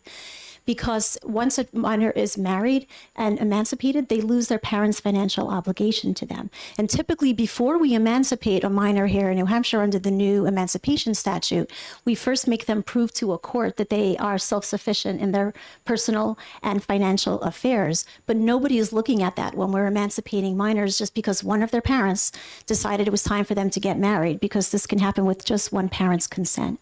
In most cases, then, we're forcing these minors to become financially dependent on their spouse, which is a known risk factor for domestic violence. But it also creates another perverse incentive for a parent to force their own child to marry. What we're seeing is that parents are using this as a way to unilaterally terminate the parental rights of the other parent. One parent can marry off their 16 or 17-year-old without even notifying the other parent, and then the minor is emancipated, and there goes that child support obligation you never wanted to pay, or the child custody battle you want to get out of. And in fact, a case like this went up to the Idaho Supreme Court, where a woman found out her estranged husband had paid someone money to marry their 16-year-old daughter so he could get out of their child custody battle. And she lost when she fought it out to the Idaho Supreme Court. Supreme Court said, child is married, emancipated, nothing you can do. Seeing nothing further, thank you for your testimony. Thank you. Please vote yes on SB 359. Now, just a little straw poll. We don't have to exec this bill unless we all want to. So is there anybody who thinks we should wait before we exec? Put your thumb up. Seeing no thumbs, that means we can go forward to exec this bill. So I close the hearing on Senate Bill 359, and I now open the exec session on Senate Bill 359. And the chair will entertain a motion.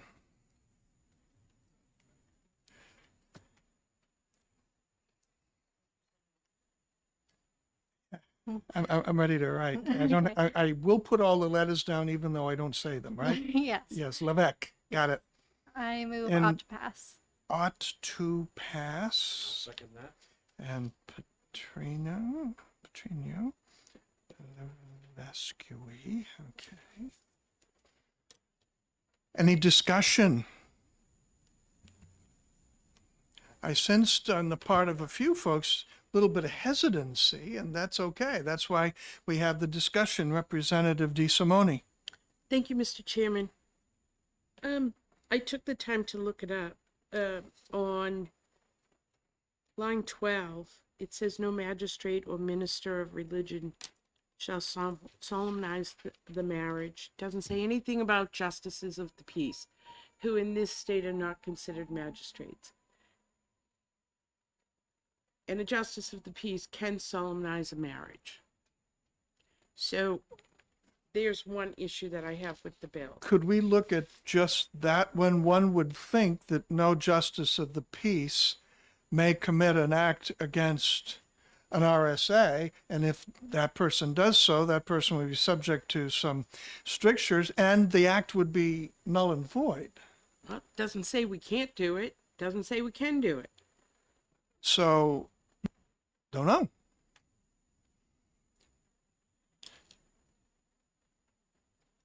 What's your pleasure? We can hold up for an amendment, or we can keep going and. Because of the argument, we had offline discussions that the justice of the peace is bound by the RSAs. So if the RSA said Yeah. you can't marry someone under the age of 18, you can't marry someone under the age of 18. And if you think you're doing it, I think I'm a star for the Red Sox, so it doesn't matter. Yeah.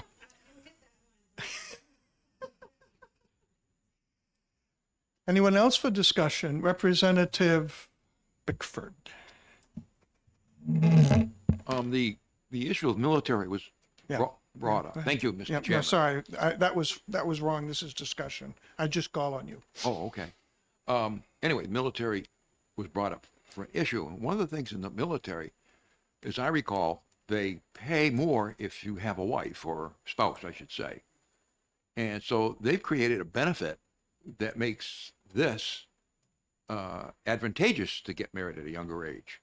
A lot of people go in the service at 18, 19 years old, and I'm going to say their girlfriend wants to be with them, or at least on base. And like I say, they get money for doing this. I know my daughter was not underage, but they get extra money for being married.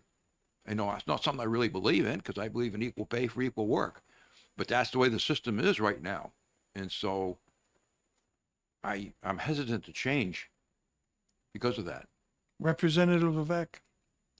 Yeah, so I have researched this. I've talked to many of my friends who are military members. I've talked to my father who's a military member.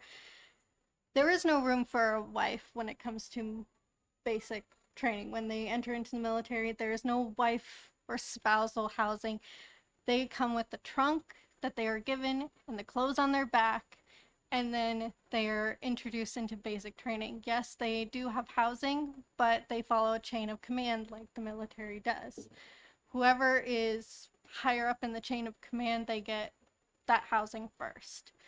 And the military has realized that they realize that is an issue in that they're having with a lot of their members. And I'm not sure if there's been discussions of it. I know that I've talked to many military members who have said that that is an issue that they're trying to face right now, of military members, especially their younger boys, marrying off just to get benefits when in fact those, especially with the pregnant girls, the girls that are pregnant, they have found there's better ways to go about it than just marrying off just for benefits. I think that's, and also if they find that they are marrying just for the benefits, then they will be court-martialed and handle the way that the military will handle it. They don't just let anybody get married just to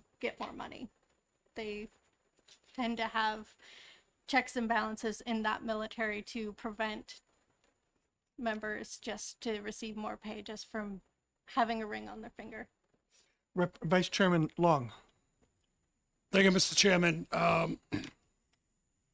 Yeah, these discussions qualify why I believe that nobody should be married under the age of 18.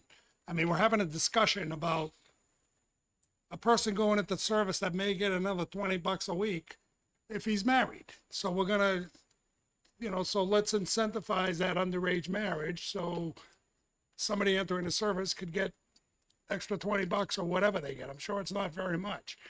And then we have the discussion on, other discussions on nothing to do with marriage and the sanctity of it, but just an advantage.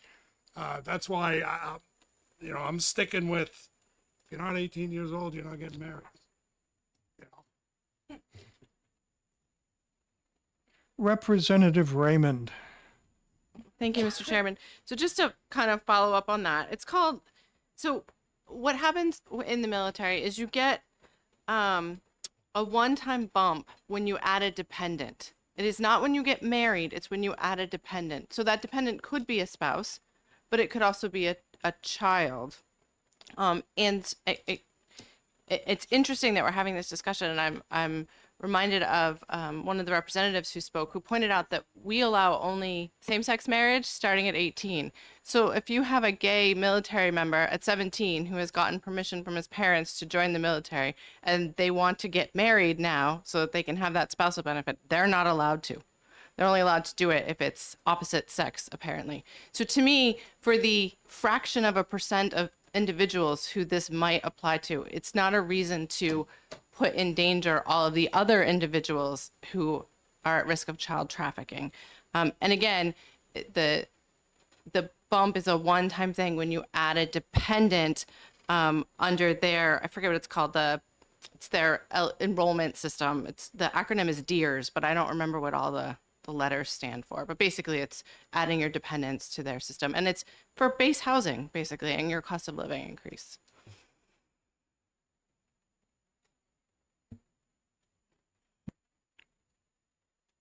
Representative Gifford. Representative Gabby Grossman. See, at least it's the same first letter. It's the first letter. Yeah. I know. Thank you, Mr. Chairman. Welcome. Chairman P. Been called worse. Thank you. So this is my third term here, and this has been discussed since my first term with Representative Cassie Levesque bringing this forward for us. And I absolutely support this legislation. Going round and round, my head, we're putting kids at risk. We're putting young adults at risk. So whatever benefit may outweigh, whether it's a bump in pay or housing, whatever it may be, the effect on our society when we have traumatized individuals that have experienced trauma and coercion, that's going to affect us down the road. The other piece that's always come up is this notion that a young person under 18 can't access help if they're in a domestic violence situation. That has continuously come up over and over, being turned away from support and help because they're a minor, not being able to get a lawyer. I remember our first term, I don't think you could get a hotel room As you know, you couldn't get a hotel room. So, but you could get married. So once again, here we are, and I'll be voting in support of raising the child age marriage to 18. Thank you.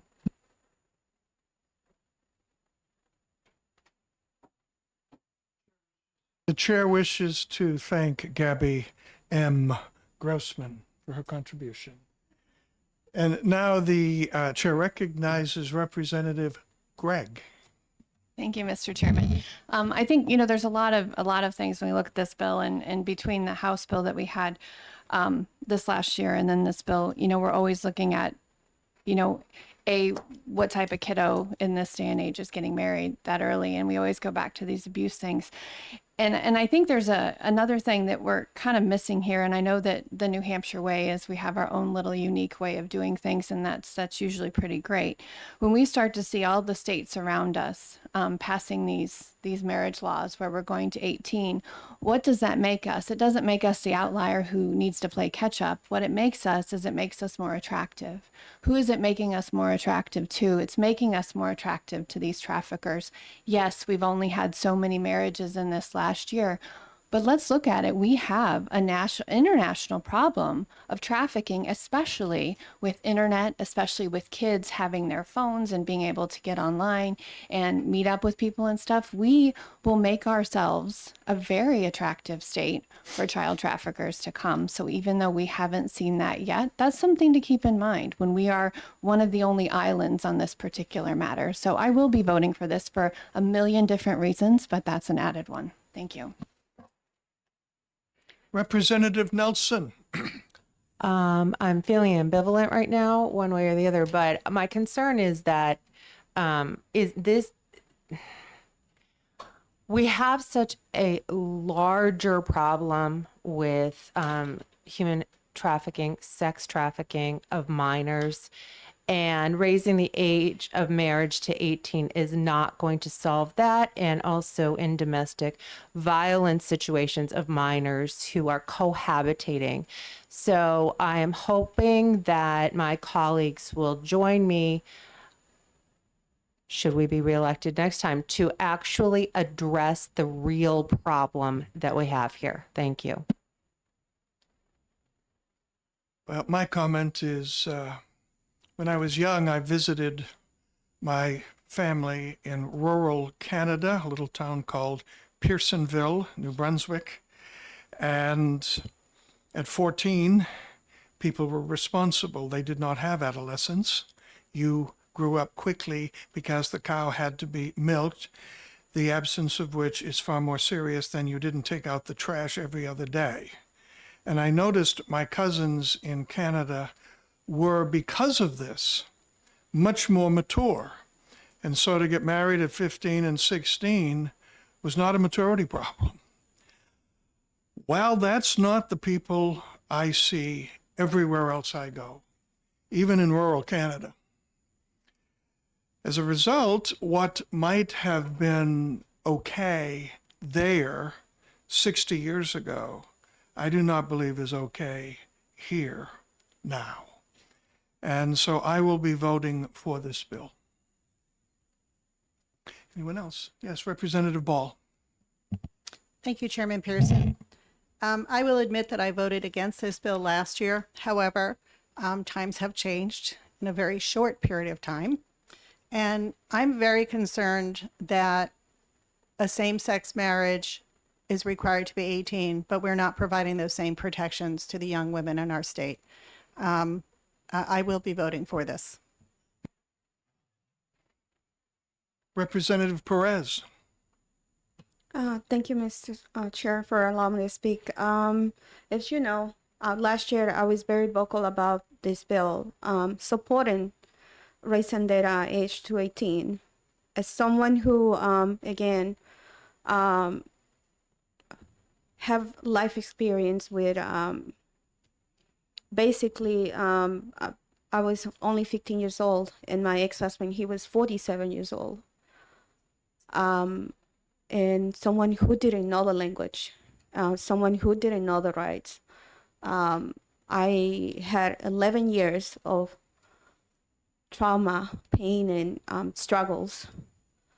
And I don't wish anyone, because those scars, even though that I feel like I heal, they're gonna be there for the rest of my life. And I don't wish anyone, not even my worst enemy, to go through what I have experienced in 11 years of my life. So for that reason, I will support this bill. Last call. The motion before us on Senate Bill 359 is ought to pass, moved by Representative Levesque, seconded by Representative Petrino. Would the clerk please call the roll? Chairman Pearson, Yes. Vice Chairman Long. Yes. Representative DeSimone, No. Representative Bickford, Yes. Representative Nelson, Yes. Representative McMahon, Yes. Representative Ball, Yes. Representative Panic, Yes. Representative Melvin, Yes. Representative Grossman, Yes. Representative Levesque, Yes. Representative Petrino will vote yes. Representative Perez, Yes. Representative Gregg, Yes. Representative Raymond. Yes. Motion carries 14-1. Any objection, Representative DeSimone, to consent? No objection, it's on consent. And Representative Lebec, before you leave today, a nice little blurb for the clerk, please. Congratulations. This concludes the exec session on Senate Bill 359. I wanted to go way into the lunch hour because I wanted a lot of people who came here to see the disposition of this today. Now we're going to come back at 1:15. Okay? Yeah, Peter, I got 15.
Okay, let's go. Senate Bill 506. If you watch Downton Abbey and remember Carson, this is a different Carson introducing the bill.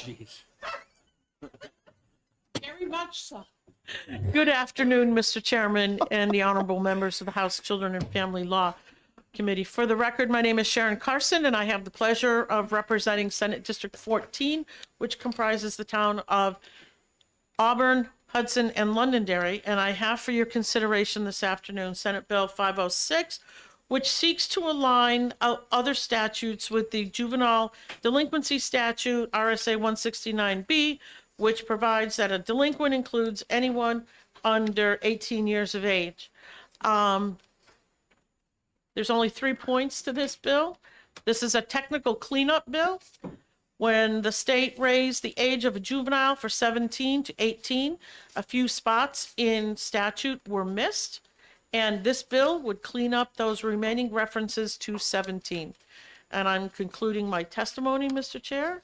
And the attorneys that are here that requested the bill be filed will be more than happy to answer your questions. Any questions for the senator? Seeing none, thank you so much. Thank you, Mr. Chairman. And the chair recognizes, I'm going to say, Attorney Stephen Andres. You know they're trying to get me to go to law school. I'm getting law books for Christmas now. So, Well, I was going to say you had mentioned the Rules of Evidence book. yeah, I read it 4 times with the footnotes. I think that book costs over $200, the little tiny skinny one. Yeah. Yeah. Anyway, The chief gave me a copy, and I know it's going to be on the test, so It's an I read it expensive 4 times. It really is. my name is Stephen Enders. I'm an assistant county attorney at the Merrimack County Attorney's Office. I've been a prosecutor for over 20 years now. Just to not reiterate what Senator Carson said, but essentially this bill in 2017, the age for entry into the criminal justice system was raised from 17 to 18 years old.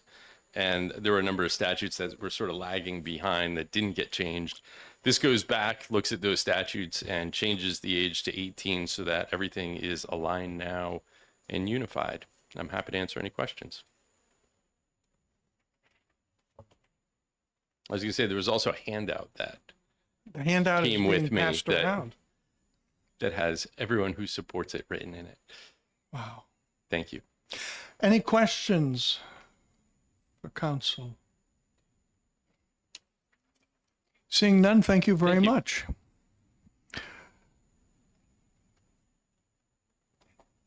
No other pink cards. So therefore, I conclude the hearing on Senate Bill 506 FN. And what do you think? Yeah? Yeah, the last time I testified and said, this is a housekeeping thing, 2 hours later, it was turned into something totally different. It was a significant improvement. Thank you, Lucy Weber. But I don't use those words anymore. But this, I think, qualifies. All right, then I will open the executive session on Senate Bill 506. And who would like to make a motion? This gives you the honor of writing the blurb. Representative Ball. You cannot withdraw that. So who can second? Oh, it's Greg. Yeah, Representative Greg. Any discussion?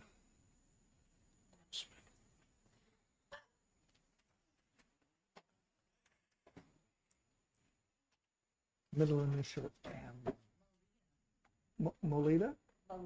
Malia, wow. Yeah, yeah. Any further discussion? I've learned Representative Grossman's middle name during this break. Anything else? All right, we have a motion before us on Senate Bill 506 FN. The motion is to pass by Representative Ball, seconded by Representative Gregg. Would the clerk please call the roll? Chairman Pearson. Yes. Vice Chairman Long. Yes. Representative Disamone is not present at the moment. Representative Bigford. Yes.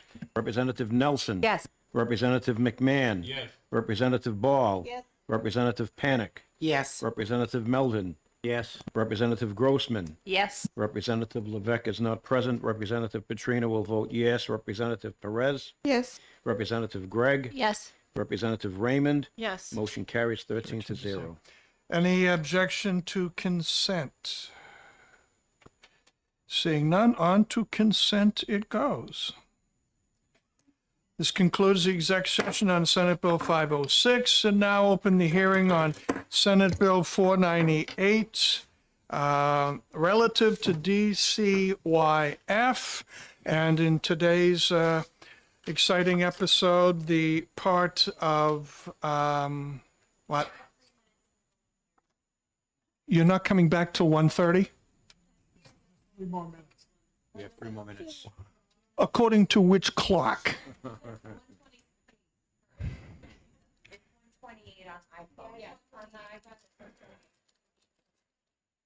But it's Tuesday, not Wednesday, right? Oh, thank you. Oh. She came to our Halloween day as Wednesday Addams. She rocked it. It was really good. And she was very polite and didn't refer to me as Cousin It.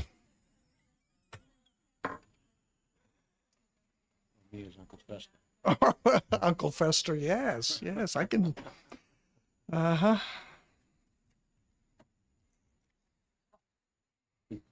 Now you got it. Oh, thank you. Got it. Appreciate. Yeah, folks, if you're interested in going on either or both of those committees we put together this morning, just send me a note. Thank you, Representative Perez.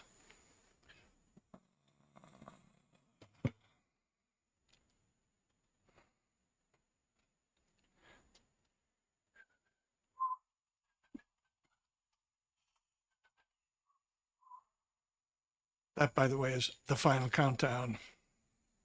I played that before a wedding once. They had been engaged for like 8 years, and I was the organist that wedding, and they were goofballs, both of them, and I figured, what the heck? And so I did my nice 20-minute concert, and they were late, and when the bride finally came around the corner, I gave a rousing chorus of the final countdown, and they liked that much more than Wagner, which was the wedding march.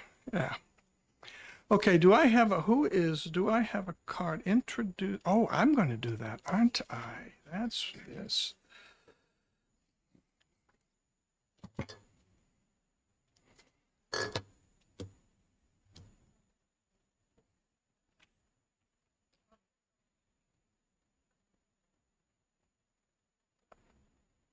Ms. Dyer, may I?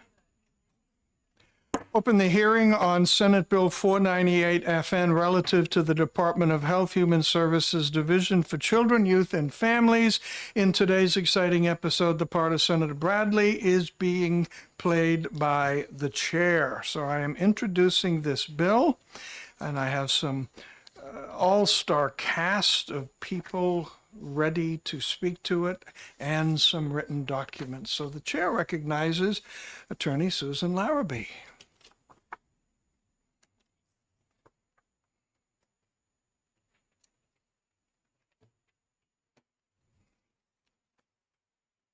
Good afternoon, Chairman Pearson and members of the Children and Family Law Committee. My name is Susan Larrabee. I am General Counsel and Chief of Legislative Affairs for DCYF.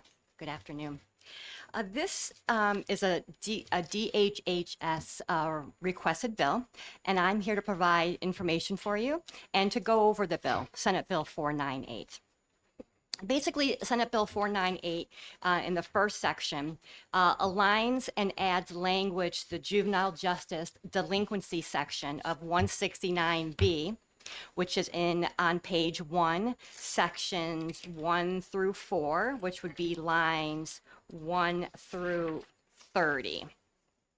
As well as 169D, which is Children in Need of Services, which begins on page 2, and that's line 15, continuing onto page 3 through line 13. Basically, what the added language aligns with the Child Protection Act of 169C, pertaining to the placement options for children that is consistent with federal law, the Family First Prevention Services Act of 2017, which allows for not just relative caregivers, but kinship caregivers to be a placement option for children, not just with CPA, with the Child Protection Act, but for children involved with the juvenile justice system in both the Delinquency and CHINS Act. And that language of adding kinship would be aligning with that, with both federal and state law, as well as adding the placement options of certified residential or psychiatric placements that is also part of the Children Protection Act. Secondly, on page 2, section 5, which is lines 1 through 14, we'll be amending the reporting dates of the Youth Detention Center logs. Those reports go to the Department of Health and Human Services biannually. And the way it's stated in the statute now, the dates of reporting are January 1st and July 1st. We request that the bill be amended as the language states in Senate Bill 498 to align itself with the federal reporting dates of the Juvenile Justice Delinquency Prevention Act, which would change the dates of reporting to October 1st and April 1st. And lastly, this bill on page 3, which is section 10 of the bill, lines 14 through 19. This bill would repeal the prospective repeal of the section known as the rebuttable presumption of harm that went into effect in 2021 with House Bill 1162 that had a sunset provision of July 1st of this year, of 2024. So this bill would be repealing the repeal of that sunset provision. We have asked for that because we find that the rebuttable presumption of harm is a very important evidentiary tool. It is trauma-informed with all that we know about early childhood adverse effects. It does not change the definition of neglect. That's why it's an evidentiary tool under 169C12. The definition of neglect remains the same. It's a two-pronged definition in which a child is a neglected child who is without proper care necessary for the child's physical, mental, or emotional well-being. And then that second prong is that when it is established that a child has suffered serious impairment or is likely to suffer serious impairment.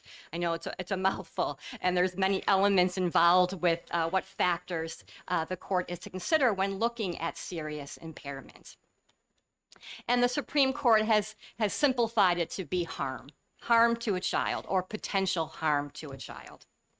And that's the hard part sometimes in court, because that's not in line with what we know about early childhood adverse effects, and that harm occurred, but it may not immediately manifest itself. It may not be readily apparent to a child who has been exposed to certain situations and experiences in their home.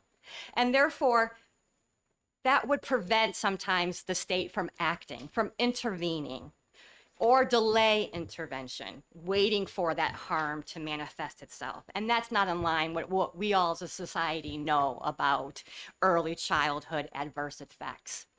And therefore, 4 years ago, it's my understanding that the legislature heard testimony from many entities, including a review of the federal review of cases that were not acted upon, and saw that consistently those were the ones that were considered to be exposure cases, when children were exposed to certain conditions in the home. And those conditions put them at risk of serious impairment. So therefore, House Bill 1162, which did a lot of great things for child welfare, it finally defined psychological maltreatment.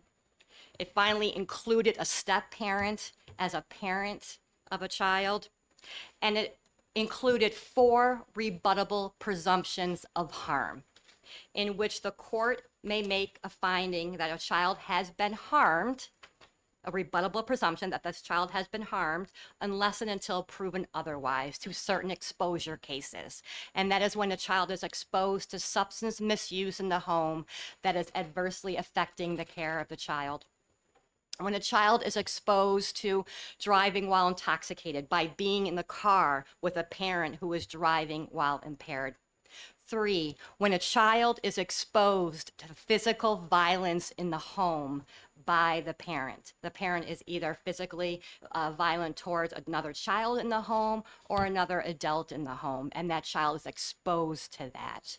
And lastly, when a child is exposed to psychological maltreatment, either they themselves are the victim of psychological maltreatment or they are exposed to psychological maltreatment in the home to another adult or another child in the home. And that is a very important evidentiary tool that we hope with the passage of this bill, that you pass this bill to repeal the repeal of those rebuttable presumptions of harm. And I would be happy to answer any questions about the bill. Under those 4, 3 of them are very discrete situations. But I question about psychological maltreatment. How broadly could that be taken? For example, the child really wants something, and the parents, for whatever reason, do not believe that the child should have that. We're talking major things.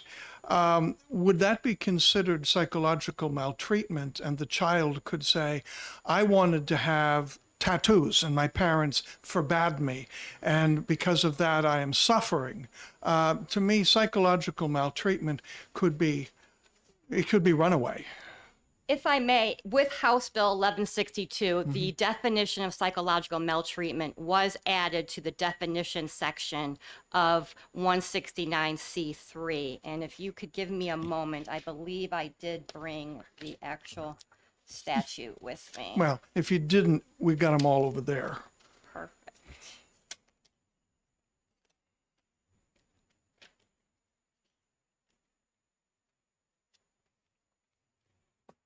I can go. So before I joined DCYF as a general counsel, I worked for UNH and I was a trainer. And after 1162 was passed, it included the provision that all DCYF and other stakeholders be trained on House Bill 1162. And I was actually a trainer of that. So I will refer to my previous notes on the trainings that were some years ago. So I'm a little rusty with that definition.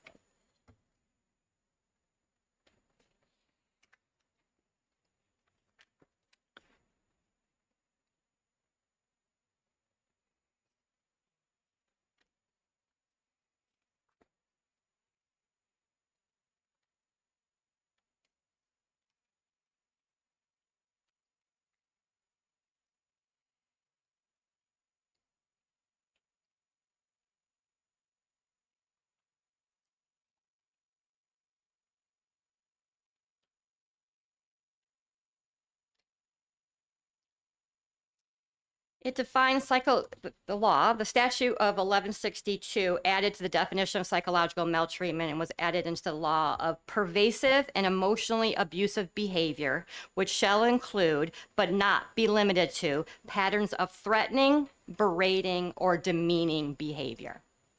So it's a course of conduct of behavior that is threatening, berating, or demeaning.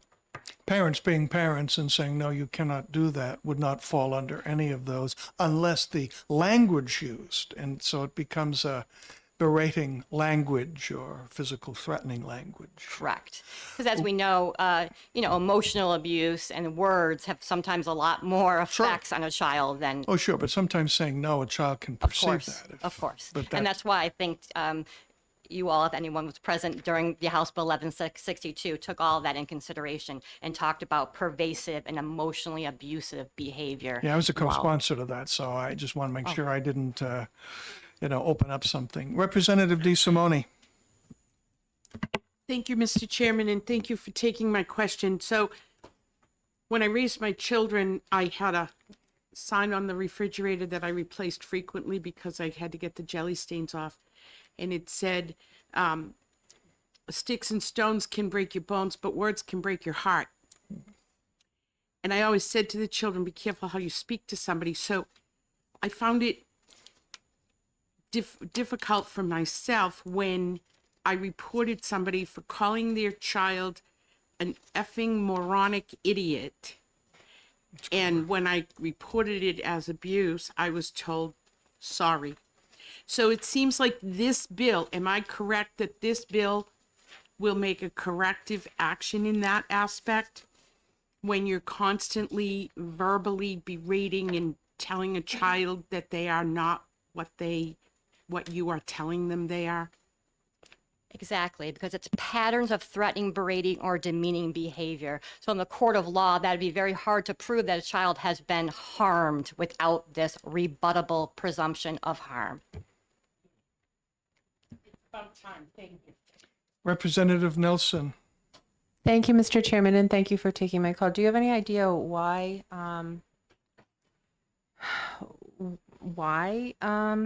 what was the, sorry, I'm just like wondering, it's baffling. What was the reason for the repeal of that? That's a good question. I don't know actually the origin of why it has sunset provision in it. I know that these rebuttable presumption of harms, the 4 of them replaced the opioid rebuttable presumption that had a sunset. So I don't know if that's why it was replacing another provision that did sunset. But other than that, I would be only guessing. Representative Raymond. Thank you, Mr. Chairman, and thank you for taking my question. I actually wanted to just go back to the first and second parts of the bills. Can you just explain fictive kin and what that legal definition is for us? Just because it's something new since I worked at DCYF years ago. I can. Fictive kin is defined in 170E25, Roman numeral 8, in which kin means a child or children who for which there is a connection or history between a child or their parents and another responsible adult, including but not limited to a relative or related adult. So it's someone known to the child. It can be a relative, but it doesn't have to be a relative. It can be a coach, it can be a teacher, it can be a neighbor. Thank you. I think that's great. Right? Yes, Representative Ball. Thank you, Chairman Pearson. Thank you for your time and coming to answer our questions. There's something about this that's just not sitting right with me at the current moment, because you're saying threatening, berating, and demeaning, which are all very subjective, which means we're placing our values on another family without even the evidence that there is harm being done. I understand that over the long run, children, we all have stories about what our parents might have done to us. But I'm concerned, and I'm just wondering, how does this fit when you talk about psychological maltreatment?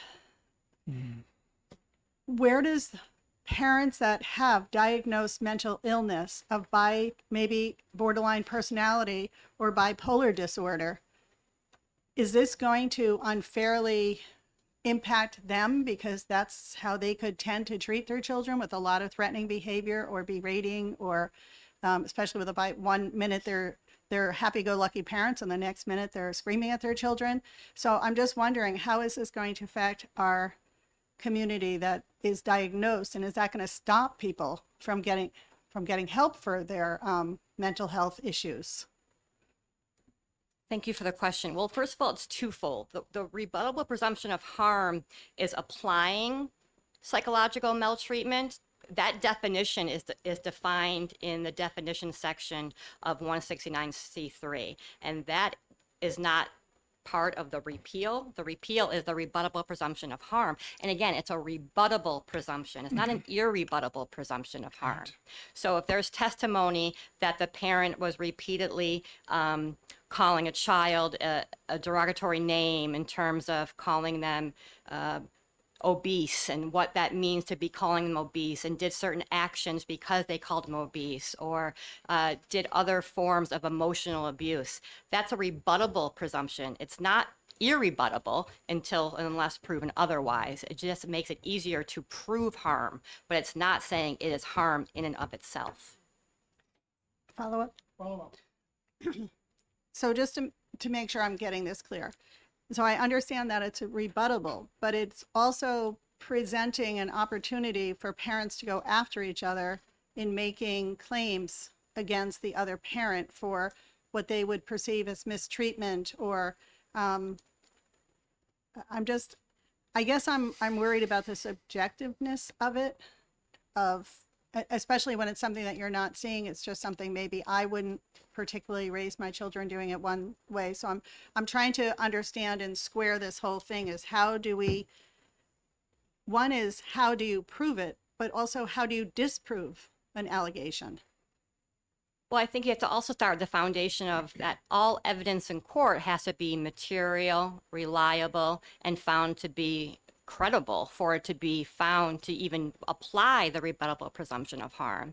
So typically, say, for instance, if there's a child who goes to the Child Advocacy Center and has a forensic interview in which the child describes acts of the parent that is emotionally abusive and berating, and that is evidence, that's material evidence, it's reliable evidence, it's credible evidence that the state would put into evidence during an abuse and neglect action for psychological maltreatment, and that evidence is weighed by the judge. So it doesn't change, like I said before, it doesn't change the evidence of putting in reliable, credible evidence. It's just that once that evidence is ruled to be reliable and credible, admissible evidence, then the judge weighs that with the evidentiary tool of a rebuttable presumption of harm. The chair welcomes Attorney John Williams to where he is now seated. And thank you very much, Chairman. For the record, my name is John Williams. I'm the Legislative Director for Health and Human Services, and just here to complement the testimony that's being provided to you. Very astute testimony from Attorney Larrabee. I actually was involved with the underlying bill, working with many of you on the committee that dealt with the rebuttable presumption around harm. What I wanted to clarify, particularly for you, Representative Ball, that is actually currently in law today. And the reason the sunset provision was placed into the bill was primarily at the request of the pediatricians from Dartmouth and other areas, because they were concerned about the perhaps chilling effect that would have in terms of reporting in cases where a parent might have a substance use matter. And so we have worked with them very collaboratively. You heard from Attorney Larrabee about the training that we've done for the interpretation to making sure that we're very sensitive, because we want people to address their substance use issues. And also we want to make sure that kids are safe. And I think we've done a really good job balancing the whole perspective of the current law. Now, the sunset was put in here specifically for this to be road tested. And I'm not saying because you don't hear clamors of hundreds of people behind us that that is evidence, because that's kind of lack of evidence, but it is an occasion where this has been road tested and gone through the process. And that's why we're here today to request this committee to remove the sunset provision. Again, the issues that you're discussing are in current law. This is nothing new that this bill is trying to do. It's just eliminating the sunset provision in the law because it is working and it is protecting kids. And if it isn't working in the future, you will certainly have folks coming before you seeking other changes of law, but we're not trying to change it all. And I'll repeat, we're not trying to change at all the current provisions of the law as it relates to the rebuttable proof of harm. So, Attorney Larrabee, anything? I have a question. Some of you may remember House Bill 1573, which was about outplacement of children who needed to be placed somewhere. And there were hours upon hours upon hours of work that went into that by the Office of the Child Advocate and Department of Health and Human Services, and one poor legislator who really wonders, please tell me, that this 498 is in a different place. It is not dealing with 1573 or its Senate cousin. I think it's 417. This is something different. Correct. Thank you. Yeah, and I don't say the same word, Chairman, that you also say about certain types of bills, and I probably met a couple of your folks returning from lunch that I did this. This truly is one of those bills that we're coming back. Again, the frict of kin, very helpful pieces around Family First, putting that into legislation, changing the date for reporting for detention from January 1st to October, are the periods that we had under the federal. And then finally, just seeking not any change to current law as it relates to rebuttal proof of harm, but just addressing the sunset provision. If you do nothing here today, what will end up happening is that it is scheduled to sunset on June 30th of this year. And so that's why we're here very thoughtfully to saying it's working, it's been road tested, and if there's any other changes needed, people will come to you. Our only goal here is to address the sunset provision. Anything further? Thank you, Counselor, and thank you, Counselor. Thank you all. Thank you. This now ends the hearing on Senate Bill 498, and we're done. We're done. Where was the card? That's not the point. The question is, we usually have the cards. Do you have something you want to say? Okay. I'm a softie.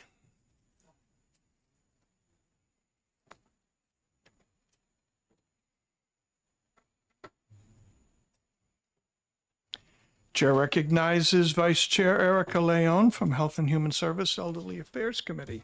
Thank you, Mr. Chairman. I apologize for not passing that up sooner. I remember you calling many last calls for cards in the I'm past. sorry for being grumpy.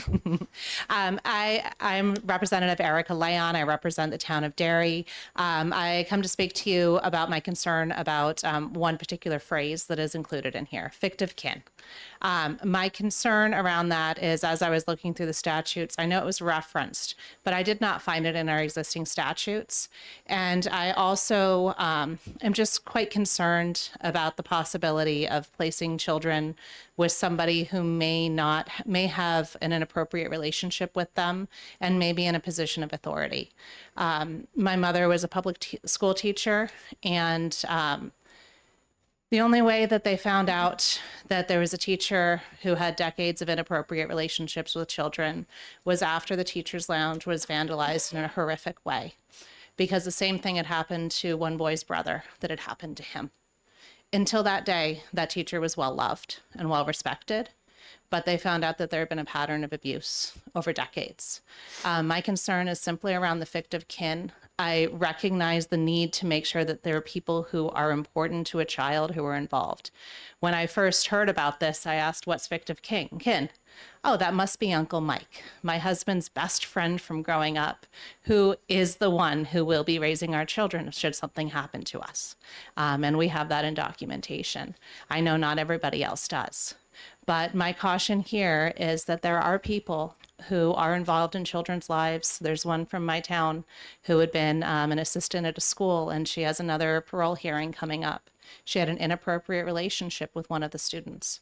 What if he had been placed in that house? The horrors that had happened there would have been even worse. So I just some caution on expanding the ease of placement in fictive kin, because, I'd say probably 9,999 out of 10,000 people who would be in that situation are good, but we need to be sure that that balance of power and the potential for an inappropriate relationship with somebody in a position of power isn't something that moves a child from the frying pan into the fire. Any questions for Vice Chair Leon? Representative Nelson. Thank you, Mr. Chairman, and thank you for taking my question. Do you believe that there are also people who are relatives and guardians who also are abusers, and it's already in law that they would be able to be responsible for this child's care? Yes, and that was one of the challenges and tragedies that faces, especially this committee, dealing with those difficulties, because you need to treat everybody fairly, and sometimes there's bad people that are able to disguise how they act, and it's the challenge. If this was easy, all these kids would be safe, and I commend you guys for everything you do in order to protect children. Follow up, please. Follow up. So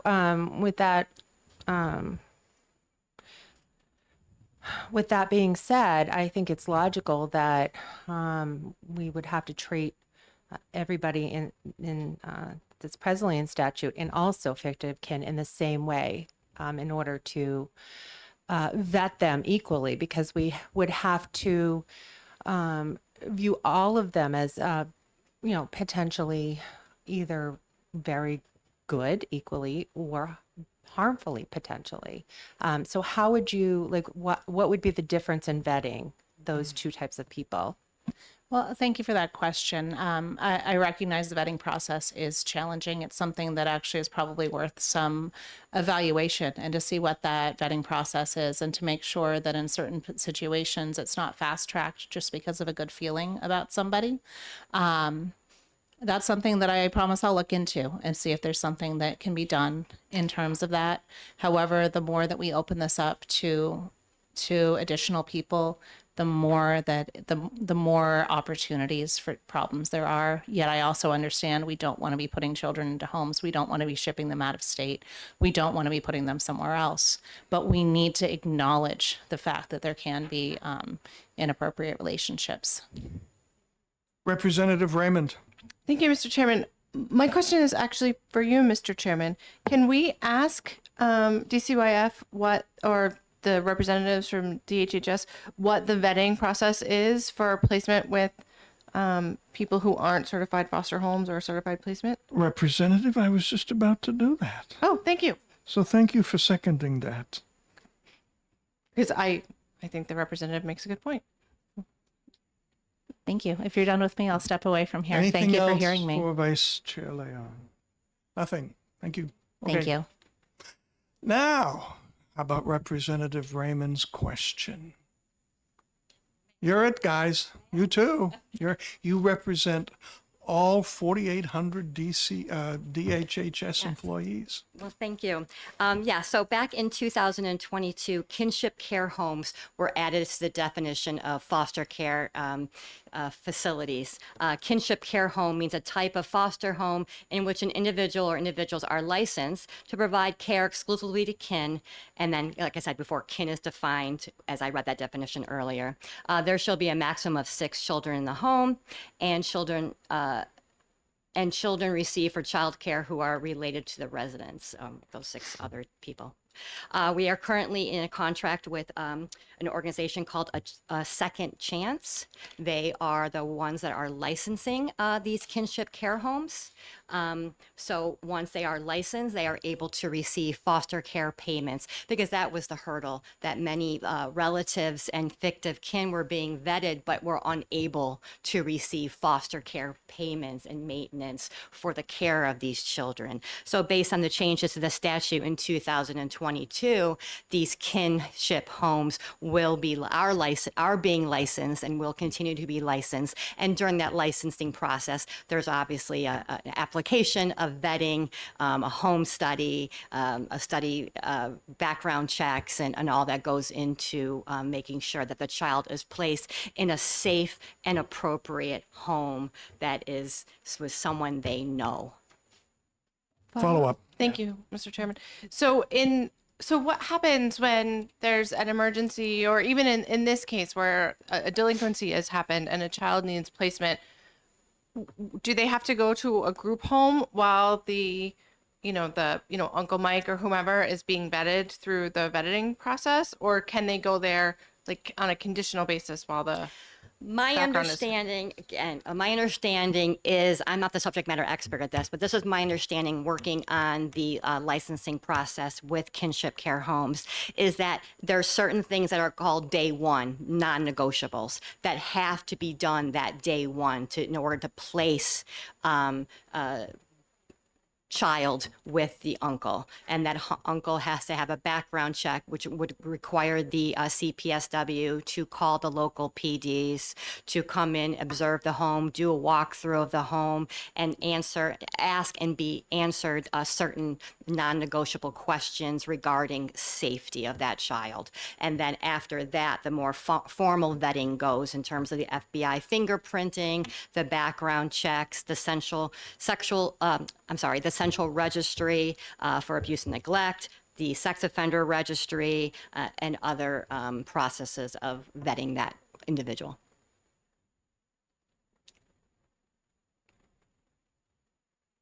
Thank you. Okay. Oh, and one more pink card. Chair recognizes the Honorable Betty Gay, an emerita representative. This isn't written down. Betty Gay from Salem. And I'm going to try to give an example of what Representative Nelson referred to. I had never heard of fictive kin until January, when a person who now I can't name them because it does involve a child, but a person that you've heard many times, so you'd have respect for, had a child, 15-year-old, knock on her door and ask if she could have a drink of water. She'd been walking a long time. Turns out everybody at school and the police knew this child's situation. The person abusing her was her aunt's husband. So she could have been there, but thank goodness for fictive kin. This person whose home she just decided to walk up to because it looked like a place people came to. They had a sign out front. This child, the school knew the situation, and the police actually had her real aunt say to them that very day, I don't want her.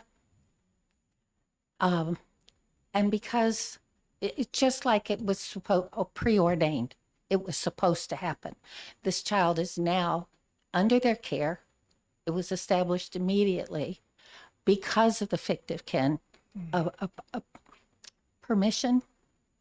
I'm not sure what word to use, but because it is allowed, this child could once again go into a home and be cared for while they were doing all the steps necessary. Because if they had waited for them to complete the foster care, that would have taken a few months. Meanwhile, this child needed shelter immediately. And so the story, that's how I found out about it, because I was called, would you be a reference, a personal reference for the new fictive parents? So I thought I had to say this because, as Representative Nelson pointed out, you don't want to send a child anywhere where they're not going to be cared for safely. But you can't just assume that because they are relatives that it's any safer than someone that you're vetting and have a relationship with. So I certainly support continuing the fictive relationship, qualifying people to be caretakers of children who need a safe home. Any questions for the retired representative? Thank you. Thank you. We all knew what this was. It was that nice person down the road that was, gosh, he's more close to me than my biological aunt and uncle are. We just didn't know what the term is. So I think we've all had knowledge of fictive, except for the title. Well, what do you think, folks? Ready to go ahead on this one, too? All right. Yes, Representative Raymond, was that hand? No, I meant it to be a thumbs Oh, up. that was more than one thumb. Okay. All right. Who would like to move OTP and write the blurb? Oh, this ends the hearing on SB 498, and this opens the exec session on it as well. Who would like to move OTP? Form one line. I'll make the motion if I Thank can have you. the sheet. And the motion is? The motion is OTP on 498, please. Thank you. And who was that? Representative DeSimone? Okay, and let's roll on this one because she's got to leave. Yep. 498, relative to DCYF, moved by Representative Raymond, seconded by Representative DeSimone. Clerk, please call the roll. Chairman Pearson. Yes. Vice Chairman Long. Yes. Representative DeSimone. Yes. Representative Bickford. Not here at the moment. Representative Nelson. Nelson. Yes. Representative McMahon. Yes. Representative Ball. Representative Panic. Yes. Representative Melvin. Yes. Representative Grossman. Yes. Representative Levesque is not present. Representative Petrino will vote yes. Representative Perez. Yeah. Representative Gregg? Representative Raymond? Yes. That would be 13 to 10 0. to 0. Consent? Yes, good. Thank you. This ends the exec session on SB 498. It also ends our day. And once again, on the first two bills, we saw that we're establishing committees. If you would like to be on one or both of them, please either email me or give me a note accordingly. And there we are. Hey, on second chance, do they vet household members also? Do they vet household members? Do they vet on second chance? Do they vet household members also? Yes. Okay, so Yes. If they want, in So order they- for that relative to get foster care payment, they have to be licensed in order to get that. I mean, in order to get that maintenance. And even if it's